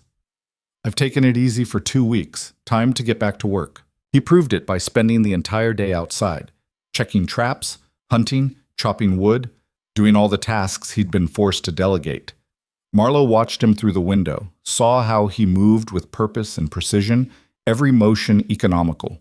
This was what he was built for. Not sitting, not healing, working. He came back at dusk, dragging a small deer he'd shot. His face was flushed from exertion and cold, his eyes bright. Help me dress this, he said, and the old familiar rhythm returned. Him teaching, her learning, both of them working in sync to process the meat before it froze solid. They worked into the night, rendering fat, cutting steaks, preparing the hide for tanning. Marlowe's hands were numb and her back ached, but she felt alive in a way the past 2 weeks hadn't allowed. This was real work, necessary work. When they finally finished, Rowan looked at her across the butchering table. Couldn't have done this without you, he said. Sure you could have. You've been doing it alone for years. Could have, but didn't want to. He paused, seeming to struggle with words. It's better, having help, having someone who gets it. Marlowe understood what he wasn't saying. Someone who doesn't complain, someone who doesn't need constant reassurance, someone who sees the work that needs doing and does it without being asked, someone who might actually stay. Yeah, she said quietly. It is better. They cleaned up in silence, both aware that something had been acknowledged between them. Not love. Neither of them knew what that looked like anymore. But partnership, trust, the fragile beginning of something that might, against all odds, survive. The following weeks settled into a brutal routine. Winter had dug in its claws and wasn't letting go. Temperatures stayed well below zero. The sun, when it appeared, was weak and distant. They burned through firewood at an alarming rate, and Rowan spent hours each day chopping more. Marlowe took over the hunting. Not the big game. She wasn't strong enough for that yet. But she learned the trap lines, learned which paths the rabbits used, learned to read snow for signs of life beneath. She brought back small game regularly, and Rowan taught her to skin and clean them properly. You're a natural, he said, watching her work, or desperate enough to learn fast. Same thing up here. Food became an obsession, not in a bad way, but in a survival way. Every meal was calculated, how much they needed versus how much they had, how long it would last, what could be stretched. Marlowe discovered she could make a single rabbit feed them for 3 days if she was creative enough. Bone broth became their staple, thick with whatever vegetables they had left and fortified with fat. They were both losing weight, Not dangerously yet, but noticeably. Marlowe's clothes hung looser. Rowan's face was sharper, more angular. The mountain was grinding them down, and all they could do was grind back. One night, after a particularly meager dinner, Marlowe found herself staring at her empty bowl with something like despair. "I'm so tired of being hungry," she said quietly. Rowan looked up from his own bowl. "I know. Does it get easier?" "No, you just get used to it." "That's not comforting." "Wasn't meant to be. This is the reality. January and February are the worst months. March isn't much better. We survive on less until spring comes and the hunting improves." "And if we run out before spring?" He was quiet for a long moment. "We won't." "How do you know?" "Because I've done this for 8 years. I know how to make it work, and now you do too." Marlowe wanted to believe him, but the gnawing in her stomach made it hard to think about anything except food. That night, she lay in her narrow bed, too hungry to sleep, listening to the wind howl outside. She thought about the city, about the boarding house where at least there was always something to eat, even if it was terrible. She thought about the restaurant where she'd worked, where she could sneak bites from the kitchen when no one was looking. Then she thought about the grabby owner, the pitying looks, the constant weight of being unwanted. The hunger was bad, but at least it was honest. She must have eventually slept because she woke to Rowan shaking her shoulder in the dark. "Get up," he said urgently. "Something's wrong with the chickens." She stumbled out of bed, still half asleep, and followed him outside. The cold hit her like a wall. In the coop, the last remaining chicken was making distressed sounds, flapping around in panic. "Predator," Rowan said, shining the lantern around. "Got in somehow." They found the hole. Something had dug under the coop's foundation, squeezing through a gap barely wide enough for a rat. The chicken was terrified but unharmed. "We need to block it now," Rowan said, "before whatever it is comes back." They spent the next hour in freezing darkness, reinforcing the coop with scrap wood and rocks, making sure nothing could get in. By the time they finished, Marlowe's fingers were so numb she couldn't feel them. Back inside, Rowan made her hold her hands over the fire while he rubbed them, forcing circulation back. The returning sensation was agony, pins and needles that made her gasp. "Almost had frostbite," he said grimly. "You need to be more careful. Didn't exactly plan on midnight coop repair." "Plans don't matter. Results do. You lose fingers up here, you don't get them back." He was still rubbing her hands, his own rough and warm, and surprisingly gentle. Marlowe became aware of how close they were sitting, how his breath made clouds in the cold air, how his eyes reflected firelight. "Thank you," she said. "For what?" "For caring if I lose my fingers." He stopped rubbing but didn't let go of her hands. "Of course I care. You're—" He trailed off, seeming to search for words. "You're important. To the survival of the cabin." "To me," he corrected. Then, as if realizing what he'd admitted, he let go of her hands and stood abruptly. "Get some sleep. Sun's up in a few hours." He disappeared into the loft before she could respond. Marlowe sat by the fire, staring at her hands, feeling the ghost of his touch, and trying to figure out what it meant. The days blurred together after that. Wake, eat sparingly, work until exhaustion, eat sparingly again, sleep, repeat. The monotony was broken only by crises. Another storm, a broken tool, a trap that yielded nothing for days. Marlowe started talking to herself. Just little things at first, narrating her tasks, thinking out loud while she cooked. Rowan pretended not to notice, but she caught him hiding a smile once when she was arguing with a particularly stubborn piece of firewood. "It's normal," he said when she apologized. "Isolation does that. I talk to the chickens sometimes." "The chicken, singular." "Right, the chicken." They looked at each other and started laughing, real, genuine laughter that felt foreign and necessary and good. It dissolved some of the tension that had been building, reminded them they were still human underneath the survival instinct. That night, Rowan did something unprecedented. He came down from the loft after dinner with a bottle. "What's that?" Marlowe asked. "Whiskey. Been saving it." He poured 2 small measures into cups. "Figured we've earned it." The whiskey burned going down but settled warm in her stomach. They sat by the fire, sipping slowly, making it last. "Why now?" she asked. "Because we're past the worst of it. Deep winter's halfway done. We made it this far. We'll make it through." "You sound sure." "I am sure. You're still here. That's all the proof I need." Marlowe looked at him, really looked, saw past the hard exterior to something softer underneath, something that was trying in its own awkward way to tell her she mattered. "I'm not going anywhere," she said. "I know." "How do you know?" "Because you would have left by now if you were going to. The first storm would have broken you, or the second, or the hunger, or the isolation. But you're still here, getting stronger every day." "I don't feel strong." "Strength isn't what you feel. It's what you do when you feel weak." They finished the whiskey in silence. When Marlowe stood to go to bed, she paused. "Rowan?" "Yeah?" "Thank you.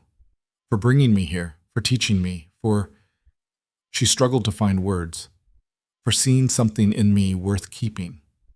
He stood too, facing her. In the firelight, his expression was unreadable. "Worth keeping?" he repeated quietly. "Yeah, you are." Then he climbed to the loft, leaving Marlowe standing by the fire, feeling something warm in her chest that had nothing to do with whiskey. The next morning brought fresh snow, but also sun, real sun, bright and almost warm. Rowan declared it a good day for ice fishing, something they hadn't been able to do since the big storm. He taught her to auger through the thick ice, to set the lines, to wait with the patience that defined all mountain living. They sat together on the frozen stream, bundled in every layer they owned, waiting for fish that might or might not come. "Peaceful," Marlowe said. "Boring, you mean?" "Same thing sometimes." They caught 4 fish, small, but protein was protein.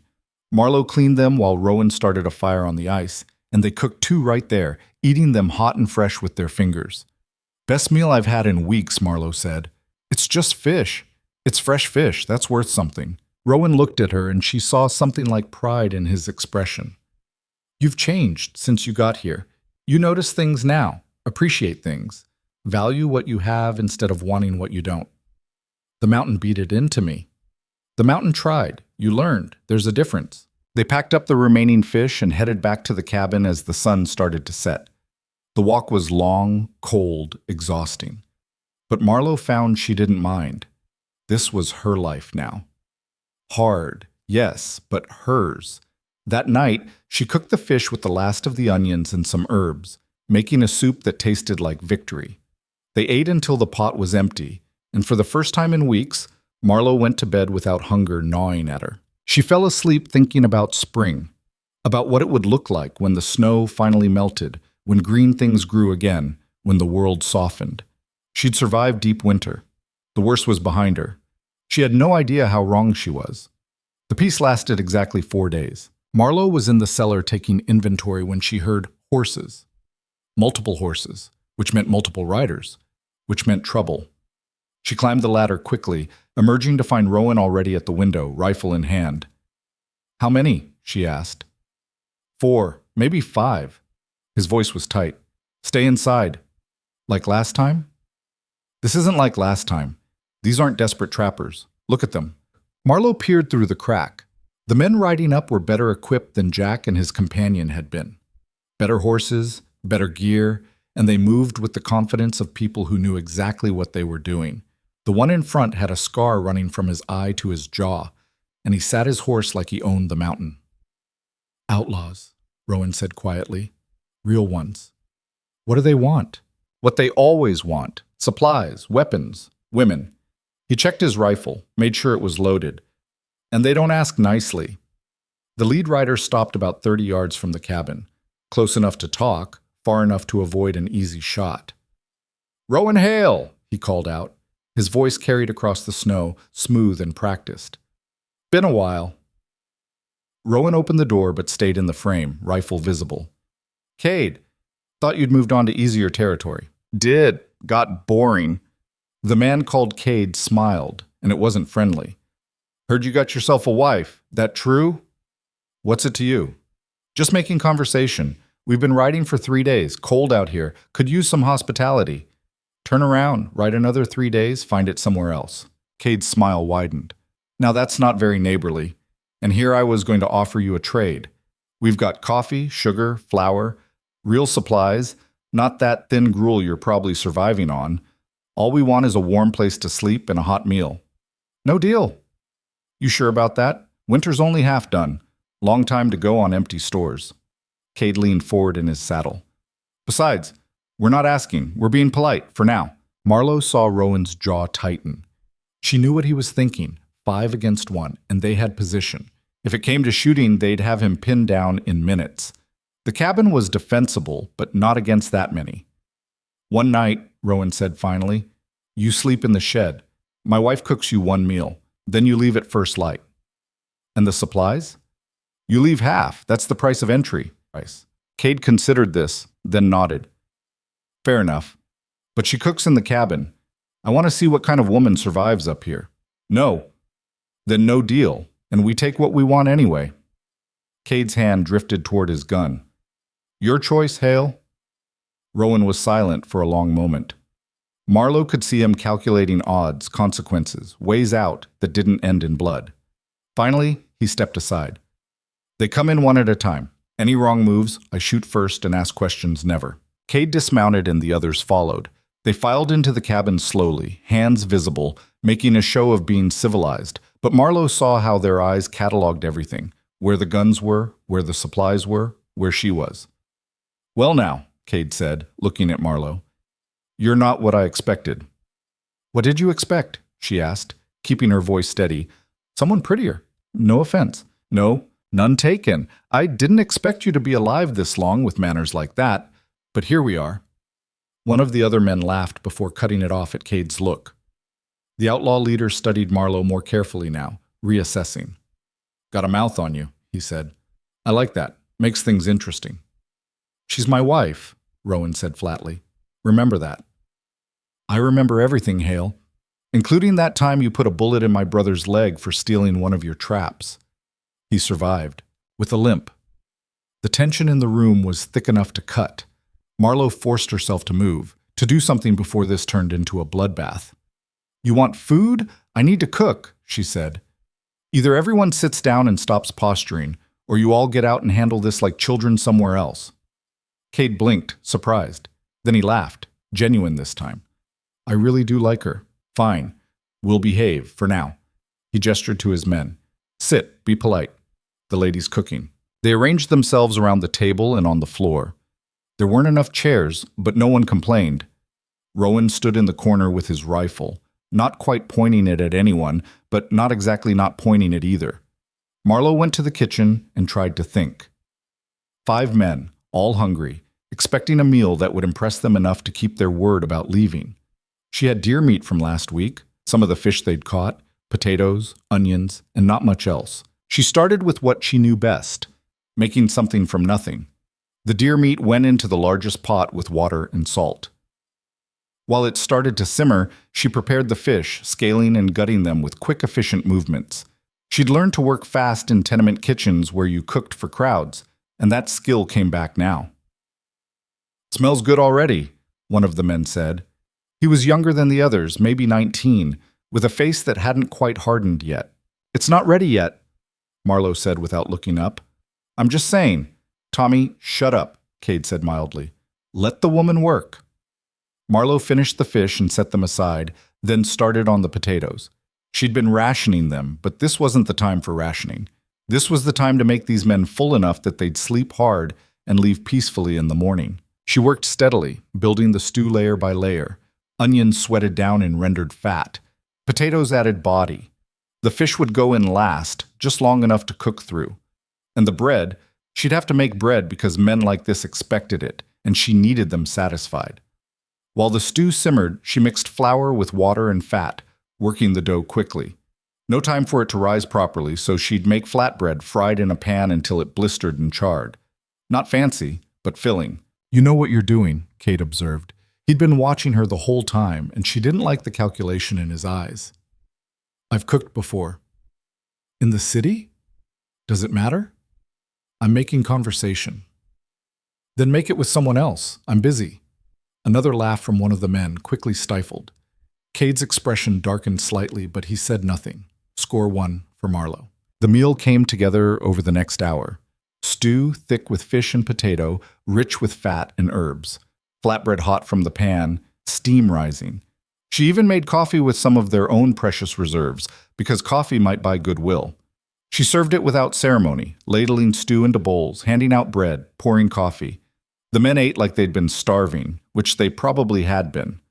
Outlaws didn't exactly have reliable food sources. "This is damn good," Tommy said through a mouthful. "Best thing I've had in months." "Better than that place in Denver?" another man asked. "Way better. That place was all grease and gristle." They talked among themselves, relaxing as full stomachs worked their magic. Marlowe watched them carefully, memorizing faces, cataloging weapons. These weren't stupid men. They were dangerous, organized, and right now they were in her cabin eating her food. Rowan met her eyes across the room. She saw the question there. "You okay?" She nodded slightly. "I'm fine. Just keep watching." When the meal was finished, Cade pushed back from the table and sighed contentedly. "You weren't lying about her cooking, Hale. She's got talent." "She does. Shame to waste it up here. Woman like that could make a fortune down in the settlements. Men would pay good money for food like that." "She's not interested." "Did I ask her? Or am I talking to you?" Cade looked at Marlowe. "What about it? You could come with us. Cook for the crew. We'd pay you. Treat you well." "No," Marlowe said simply. "Don't you want to think about it?" "No, I'm staying here." "Why?" "Look at this place. It's barely a step above freezing to death. You work yourself to the bone for what? A man who probably barely talks to you? A life where you're always one storm away from starving." "It's my life. I chose it." Cade studied her for a long moment. "Huh, you actually mean that?" "I do." "Then you're crazier than he is." But he said it with something like respect. "All right, deal's a deal. We'll sleep in the shed like arranged, leave at first light, and we'll leave you half the supplies like promised." "Appreciate it," Rowan said, not lowering the rifle. The outlaws filed out one by one, taking their bedrolls to the shed. Tommy was last, and he paused at the door. "Thanks for the food, ma'am. Reminded me of my mother's cooking." He looked embarrassed. "That's a compliment." "I know. You're welcome." When they were gone, Rowan barred the door and finally set down the rifle. His shoulders sagged with released tension. "That was close," he said. "Think they'll actually leave?" "Probably. Cade's a bastard, but he keeps his word when it suits him, and we gave him no reason to break it." Marlowe started cleaning up, her hands shaking now that the danger had passed. "I've never been so scared while cooking." "Couldn't tell. You handled them perfectly." "I just did what I know how to do." "That's what I mean." Rowan crossed to her, took the dish she was washing out of her hands. "You didn't panic, didn't freeze. You saw what needed doing and did it. That's—" He trailed off, searching for words. "That's exactly what I needed." "We're partners," Marlowe said. "Right?" "Right." They finished cleaning in silence. Outside, they could hear the outlaws settling into the shed, talking among themselves. Inside, the cabin felt smaller than usual, more fragile. "Should we sleep in shifts?" Marlowe asked. "I'll stay up. You need rest. I won't sleep knowing you're standing guard alone." "Marlowe, we split it. 4 hours each. That's fair." Rowan looked like he wanted to argue, then nodded. "You take first watch. Wake me at midnight." He climbed to the loft, and Marlowe settled into the chair by the fire with the rifle across her lap. She'd never held a gun before coming to the mountain. Now she sat with one loaded and ready, prepared to use it if necessary. The night crept by. Marlowe watched the embers glow, listened to the men in the shed, counted minutes. When midnight came, she woke Rowan and he took over, sending her to bed. She tried to sleep but couldn't quite manage it. Instead, she lay in the dark listening to Rowan move around, adding wood to the fire, checking the windows, maintaining his vigil. It was comforting somehow, knowing he was there, knowing they were watching out for each other. Dawn came gray and cold. The outlaws emerged from the shed already packed, moving efficiently. Cade separated out half their supplies like promised, coffee, flour, sugar, even some ammunition, and set them by the cabin door. "Pleasure doing business with you, Hale," he said, mounting his horse. "Can't say the same." "No, I suppose not."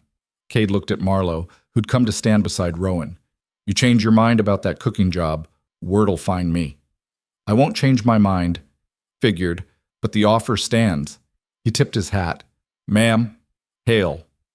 They rode off, disappearing into the trees.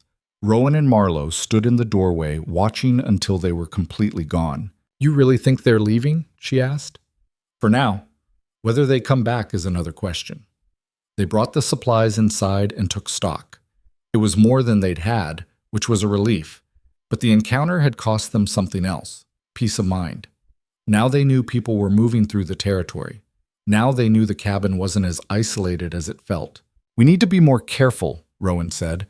"Set up some kind of warning system, something that lets us know when people are approaching." "How?" He thought about it. "Bells. String them between trees on the most likely approaches. Someone comes through, the bells ring." They spent the next day setting up the perimeter. It was tedious work, stringing thin wire between trees at ankle height, hanging small bells that would chime if disturbed. Rowan showed Marlowe the patterns: multiple lines so they'd hear from different directions, placed high enough that animals wouldn't trigger them, but low enough that a man on horseback would. "Smart," she said, testing one of the lines. "Paranoid. But paranoid keeps you alive up here." That night, Marlowe made bread with the new flour. Real bread, properly risen, golden, and perfect. The smell filled the cabin, warm and yeasty and homey. When she pulled it from the oven, Rowan just stared at it. "What?" she asked. "Nothing. Just haven't had bread like that in a while." She cut him a thick slice while it was still hot, steam rising. He ate it slowly, savoring every bite, and she saw something in his expression she'd never seen before. Not quite happiness. Rowan didn't do happiness, but contentment, satisfaction. "Good?" she asked. "Perfect." That night, after dinner, Rowan did something unprecedented. He started talking, not about work or weather or practical things, but about himself. About growing up in a house where silence was safer than speaking, where showing weakness got you hurt. About learning to hunt because it was the only time he felt in control. About finding this mountain and realizing for the first time in his life that he could breathe. Marlowe listened without interrupting. This was trust, she realized. Rowan was trusting her with pieces of himself he usually kept locked away. "Why tell me this now?" she asked when he finished. "Because you should know who you're stuck with." "I already know who you are." "Do you?" "You're someone who survives because you have to, who doesn't know how to be gentle because no one ever was with you, who tests people not because you want them to fail, but because you need to know they won't." She met his eyes. "You're lonely, Rowan, and you're scared that if you let someone in, they'll leave like everyone else did." He was quiet for a long time. Then, "Am I that obvious?" "To someone who's been lonely their whole life, yeah." They sat in the firelight, two people who'd been alone so long they'd forgotten what it felt like to be seen. And slowly, carefully, something shifted between them. Not romance. Neither of them knew what that looked like. But recognition, understanding, the beginning of something real.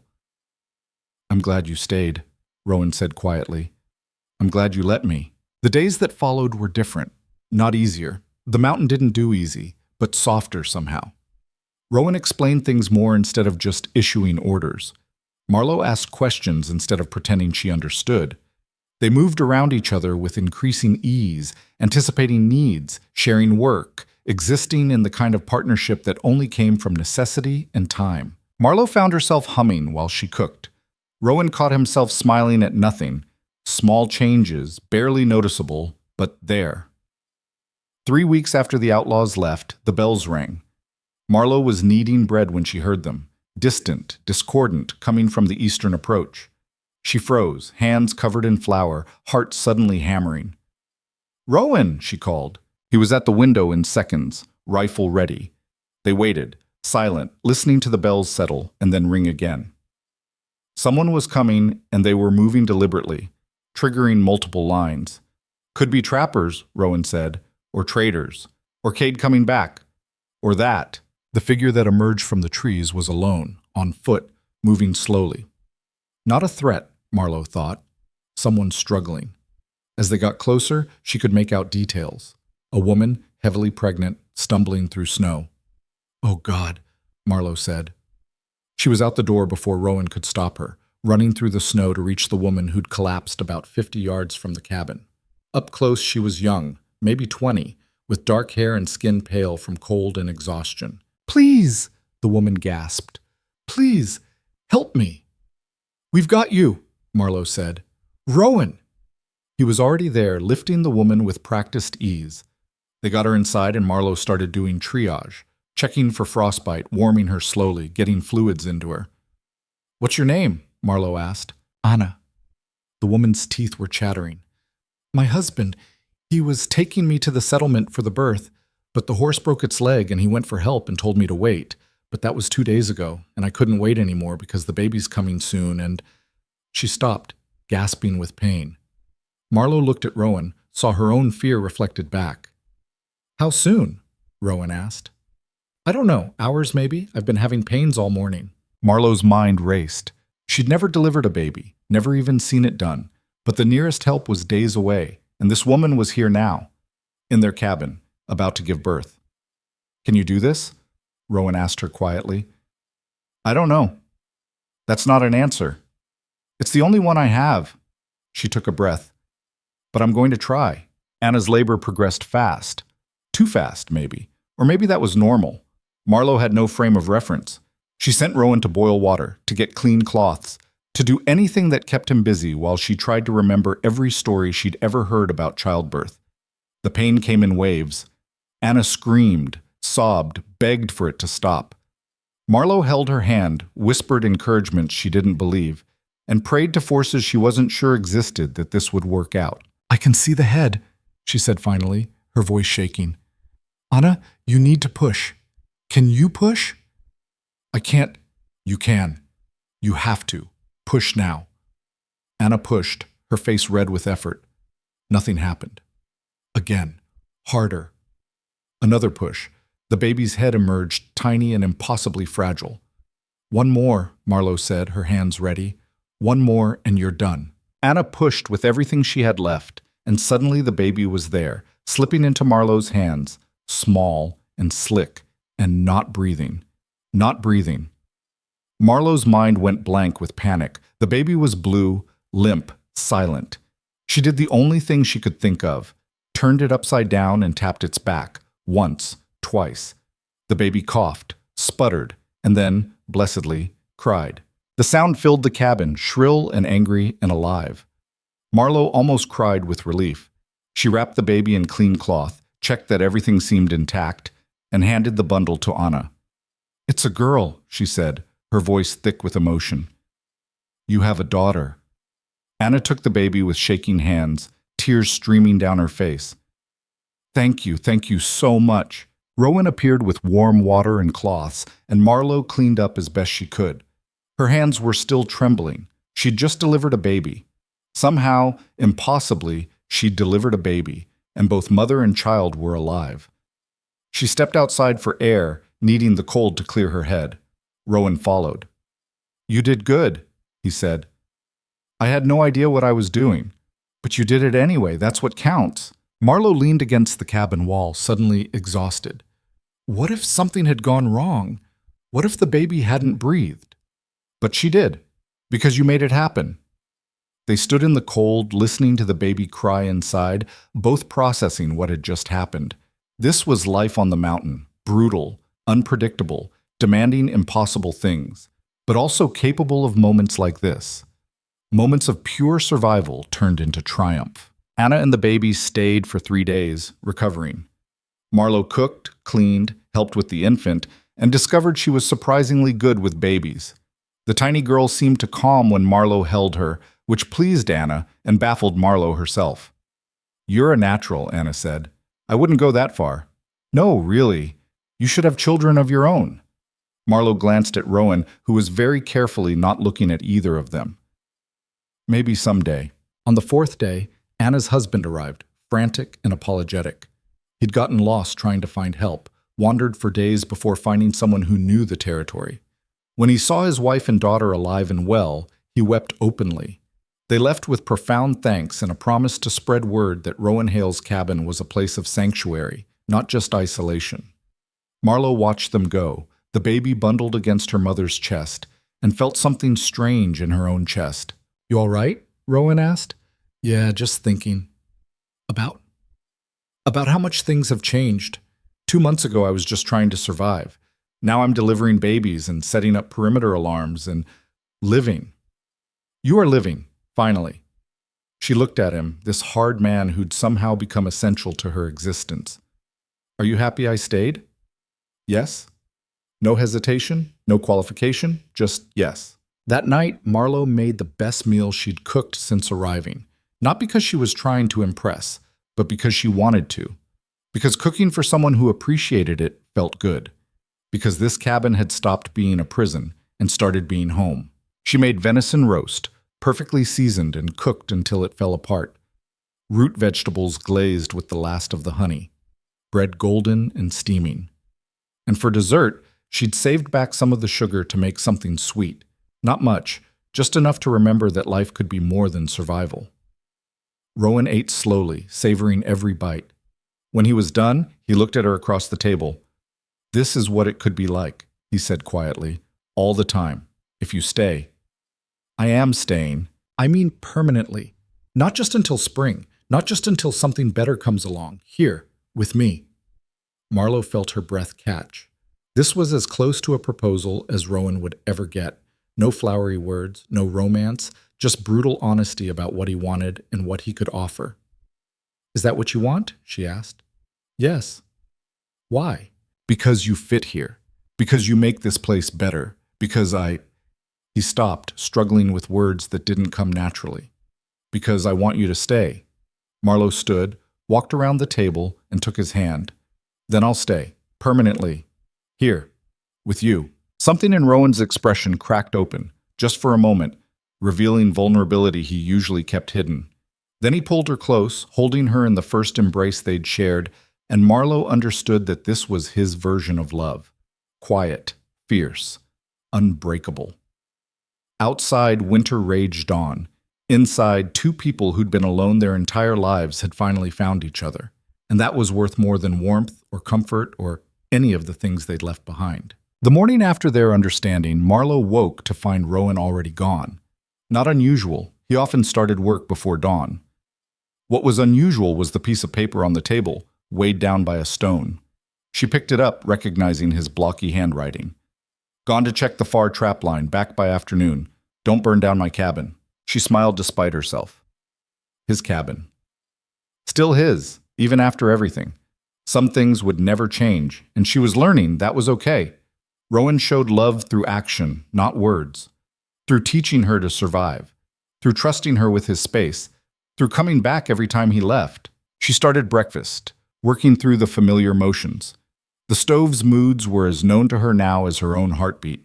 She knew which pan heated fastest, which pot had the weak handle, where to stand to avoid the smoke when the wind came from the east. This kitchen had broken 7 women before her. Now it was hers. The thought should have felt triumphant. Instead, it just felt true. She was mixing batter for Johnny cakes when the bells rang.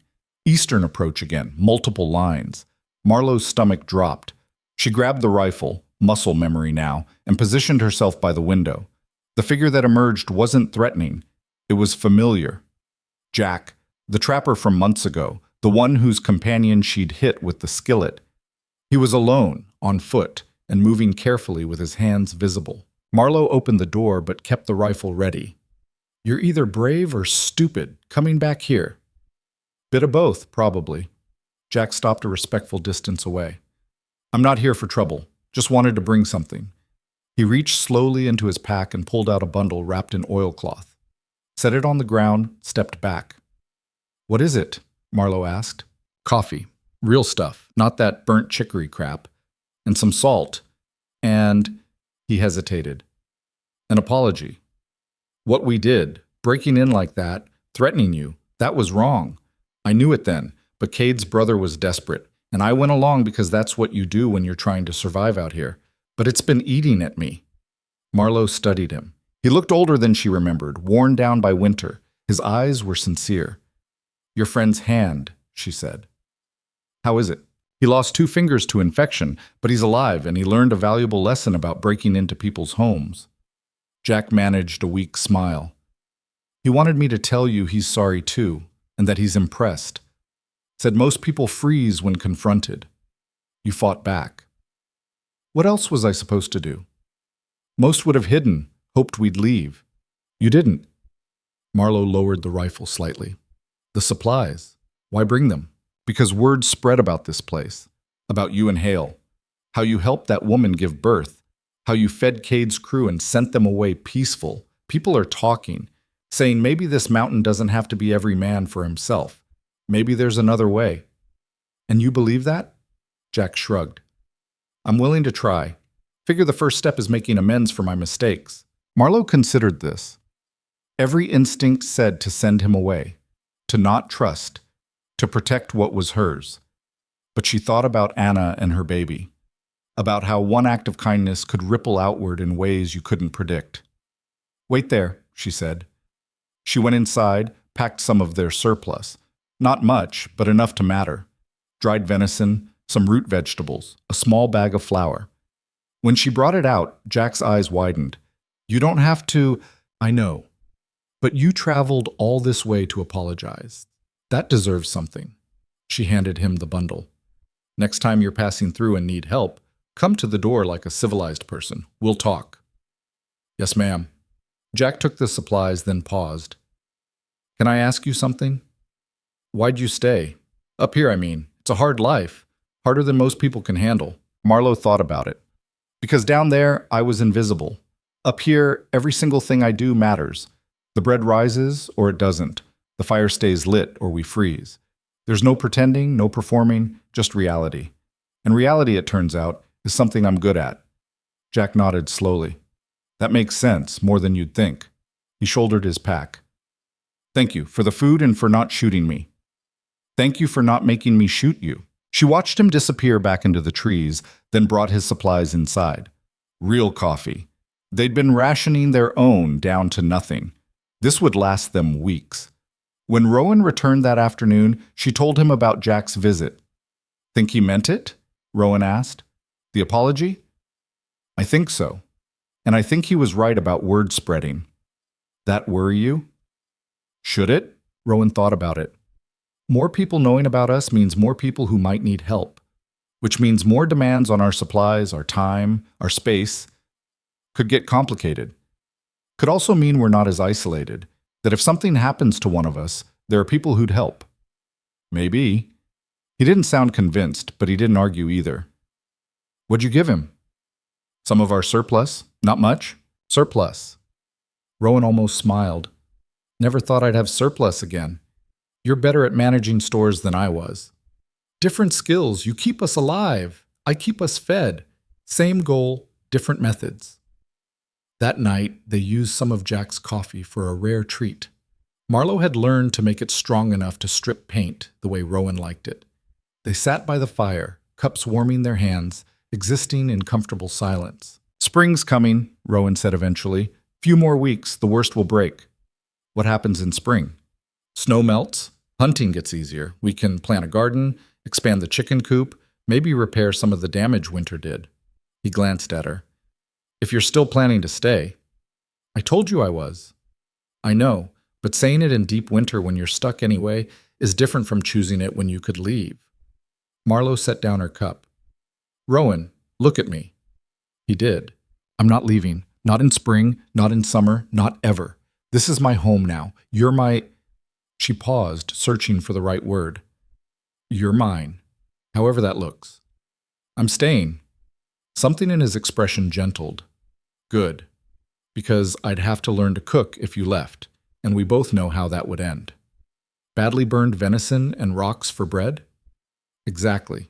They smiled at each other, and Marlowe realized this was what happiness looked like for them. Not grand gestures or flowery declarations, just coffee by the fire and the certainty of tomorrow.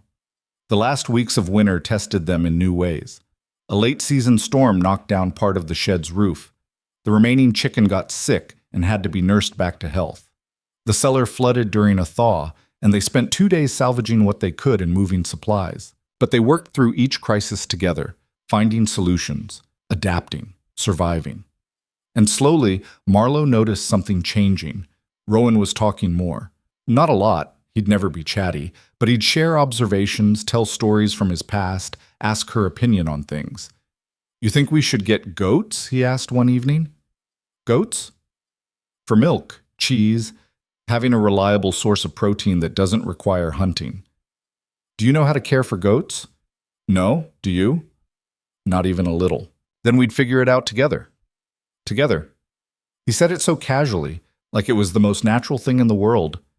And maybe it was. Sure, Marlowe said. Let's get goats.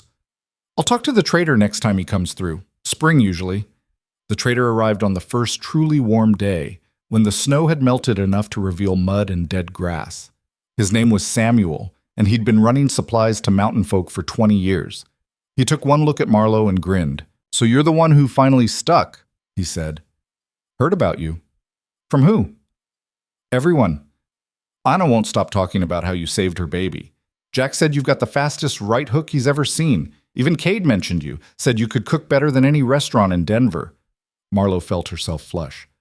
I just do what needs doing. That's more than most can say. Samuel started unpacking his wares. What can I get you folks? They traded for seeds, carrots, beans, squash, herbs. For 2 young goats Samuel promised to bring on his next trip. For ammunition and a new axe head to replace the one that had cracked during the winter. You two did well, Samuel observed, looking at their healthy faces, their organized cabin, the clear evidence of competent survival. Most first-year partnerships either fall apart or barely make it through. You look like you're thriving. Wouldn't go that far, Rowan said. I would. Samuel packed up his empty bundles. You've got something here. Don't take it for granted. After he left, Marlowe started planning the garden. She'd never grown anything in her life. City living didn't allow for it, but she had Sarah's notebook with detailed instructions and her own determination to figure it out. Rowan cleared the plot, turning over earth that had been frozen solid for months. Marlowe worked beside him, pulling rocks, breaking up clumps, preparing the soil. It was backbreaking work, but satisfying. They were building something, planning for a future. What are you thinking about? Rowan asked, seeing her staring at the empty plot. About how different this is from where I started. 6 months ago, I couldn't imagine this life. Now I can't imagine going back. Any regrets? She considered lying, saying no. But they'd built this relationship on honesty. Sometimes I miss easy things. Running water, stores where you could just buy what you needed, not constantly fighting to survive. She looked at him. But then I think about what I'd have to give up to get those things back. This place, you, the person I've become. And it's not worth it. You've changed, Rowan said. Since you got here, you're stronger, more sure of yourself. So have you. You smile now, sometimes. When you think I'm not looking. Do not. Do too. I've seen it. He tried to look stern but failed. Fine. Maybe occasionally. When you do something particularly ridiculous. Like agreeing to raise goats when neither of us knows how? Exactly like that. They planted the garden over the next week, following Sarah's careful instructions. Marlowe whispered to the seeds as she buried them, urging them to grow, promising to take care of them. Rowan pretended not to notice, but she caught him doing the same thing when he thought she wasn't watching. The first shoots appeared 2 weeks later, tiny green things pushing through dark earth, defying all the odds. Marlowe checked them obsessively, watering carefully, protecting them from late frosts. They're just plants, Rowan said, amused by her intensity. There are plants. I'm invested. Clearly. But she noticed he checked on them too, in his own way, made sure the deer didn't get to them, built a small fence to keep out rabbits, cared in the quiet, practical way he did everything. May brought the goats, 2 young females Samuel delivered as promised. They were loud, destructive, and absolutely charming. Marlowe fell in love immediately. We're naming them, she announced. They're livestock, not pets. We're still naming them. This one's Daisy. That's a terrible name for a goat. And this one's Clover. Rowan sighed the sigh of a man who knew he'd already lost the argument. Fine. But when we eventually eat them, we're not eating them. They're for milk. When we eventually eat them, he continued, I'm not learning their names. But within a week, Marlowe caught him calling them by name when he thought she couldn't hear. The tough mountain man, defeated by goats. The garden grew. The goats settled in. And as spring turned properly warm, travelers started appearing with increasing frequency. Word had spread about Rowan Hale's cabin, and people came seeking help, trade, or just a friendly face. A trapper with an infected wound that Marlowe cleaned and dressed. A family heading to the settlement who needed a safe place to rest. A young couple looking to stake their own claim further up the mountain, seeking advice on where to build. Each visitor brought news from below. The war back east was winding down. A new railroad was being planned.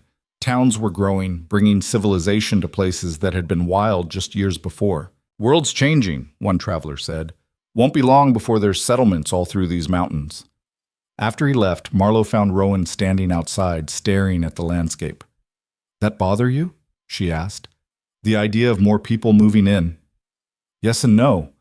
Part of why I came here was to be away from people, but—" He paused.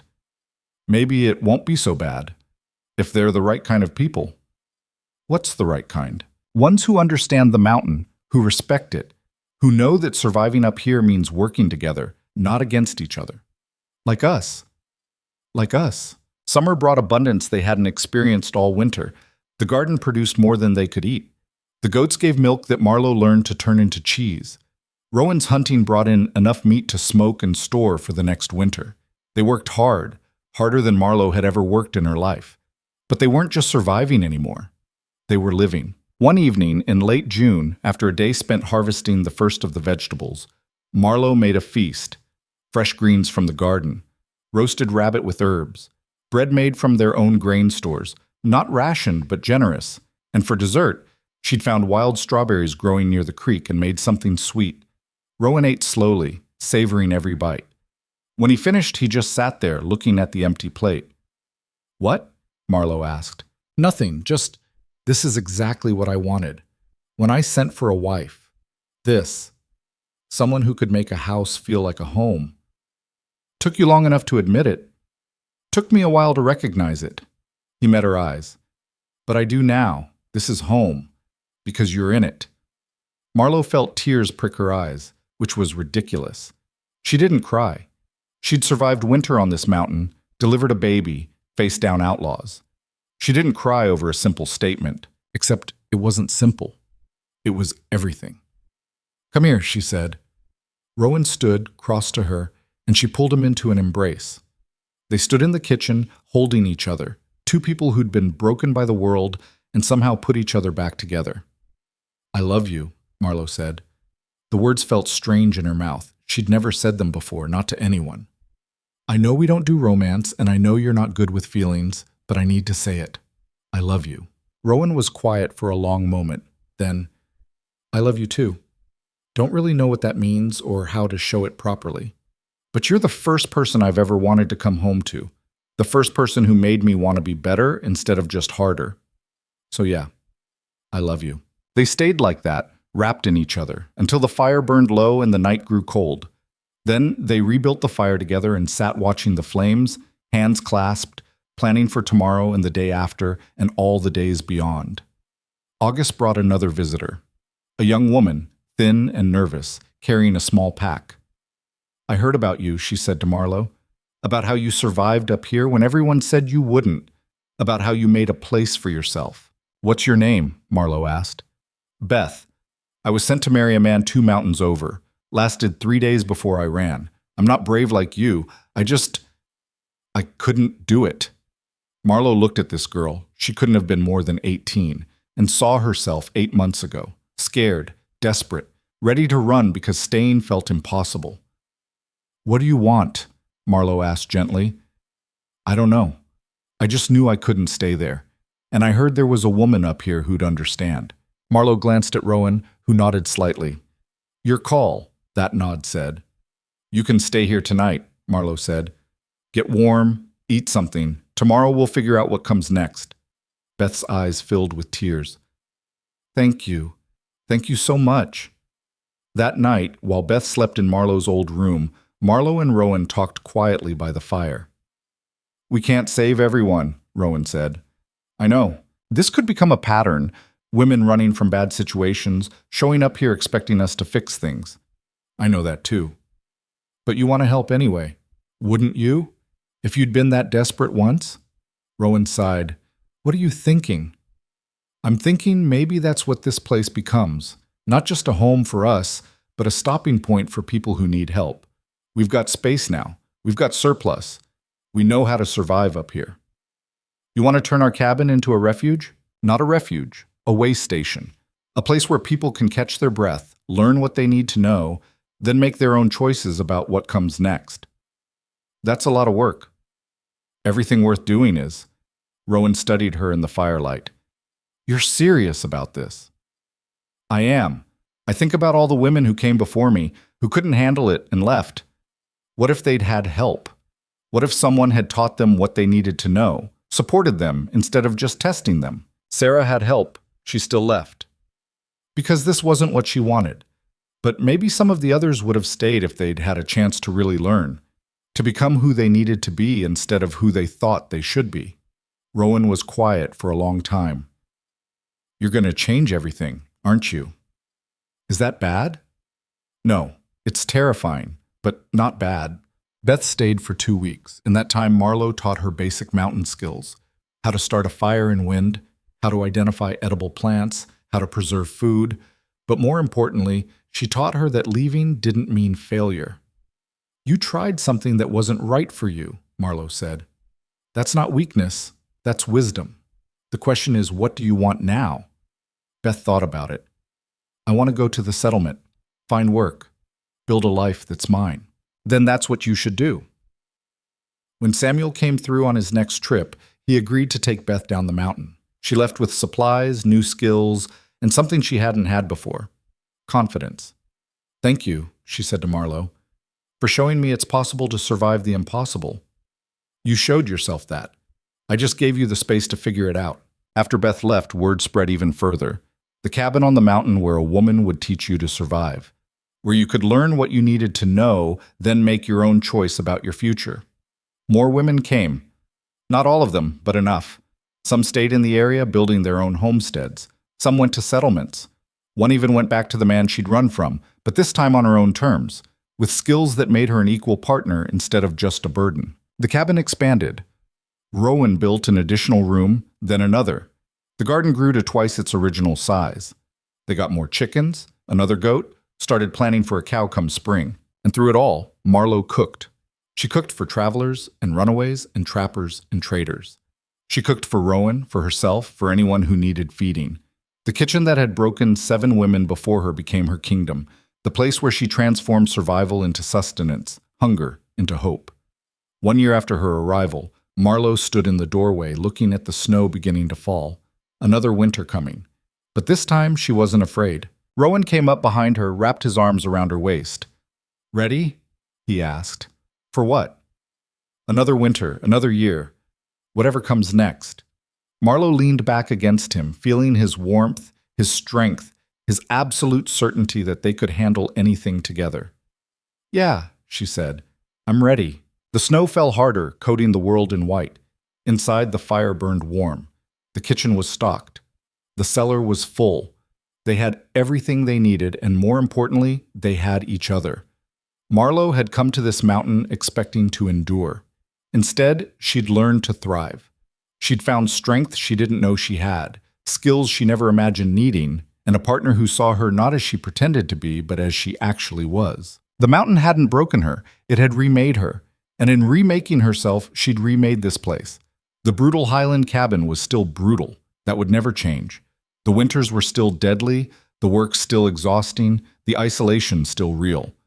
But it was also something else now. It was hope. It was possibility. It was proof that the unwanted could become essential, that the overlooked could become invaluable, that survival could transform into something richer and deeper and more meaningful than anyone expected. What are you thinking about? Rowan asked, his breath warm against her ear. About how I almost didn't come. How close I came to giving up before I even started. What changed your mind? I realized I had nothing left to lose, and sometimes that's the same as having everything to gain. They stood together in the doorway, watching the snow fall, ready for whatever came next. Because that's what they did now. They faced things together, these two people who'd been alone so long they'd forgotten what partnership felt like. The kitchen was Marlowe's kingdom, but the mountain was their home, and that made all the difference. Years later, travelers would tell stories about the woman who tamed the highlands, about her cooking, her kindness, her unbreakable will. about how she'd survived when everyone said she wouldn't, built community where there'd only been isolation, and turned the harshest place on the mountain into something that felt like sanctuary. But Marlowe never thought of herself as particularly brave or special. She just did what needed doing, day after day, season after season. She cooked and taught and survived and thrived. She loved a hard man who learned to soften, if only for her. She built a life from scraps and determination and the stubborn refusal to quit. And in doing so, she proved something important, that worth isn't given, it's made. That home isn't a place you find, it's something you build. That the hardest transformations happen not in moments of triumph, but in the daily grind of simply refusing to give up. The snow continued to fall. Winter would be brutal, like always. But they'd survive it, like always. Because that's what they did. They survived. Together. And somehow, impossibly, beautifully, that was enough.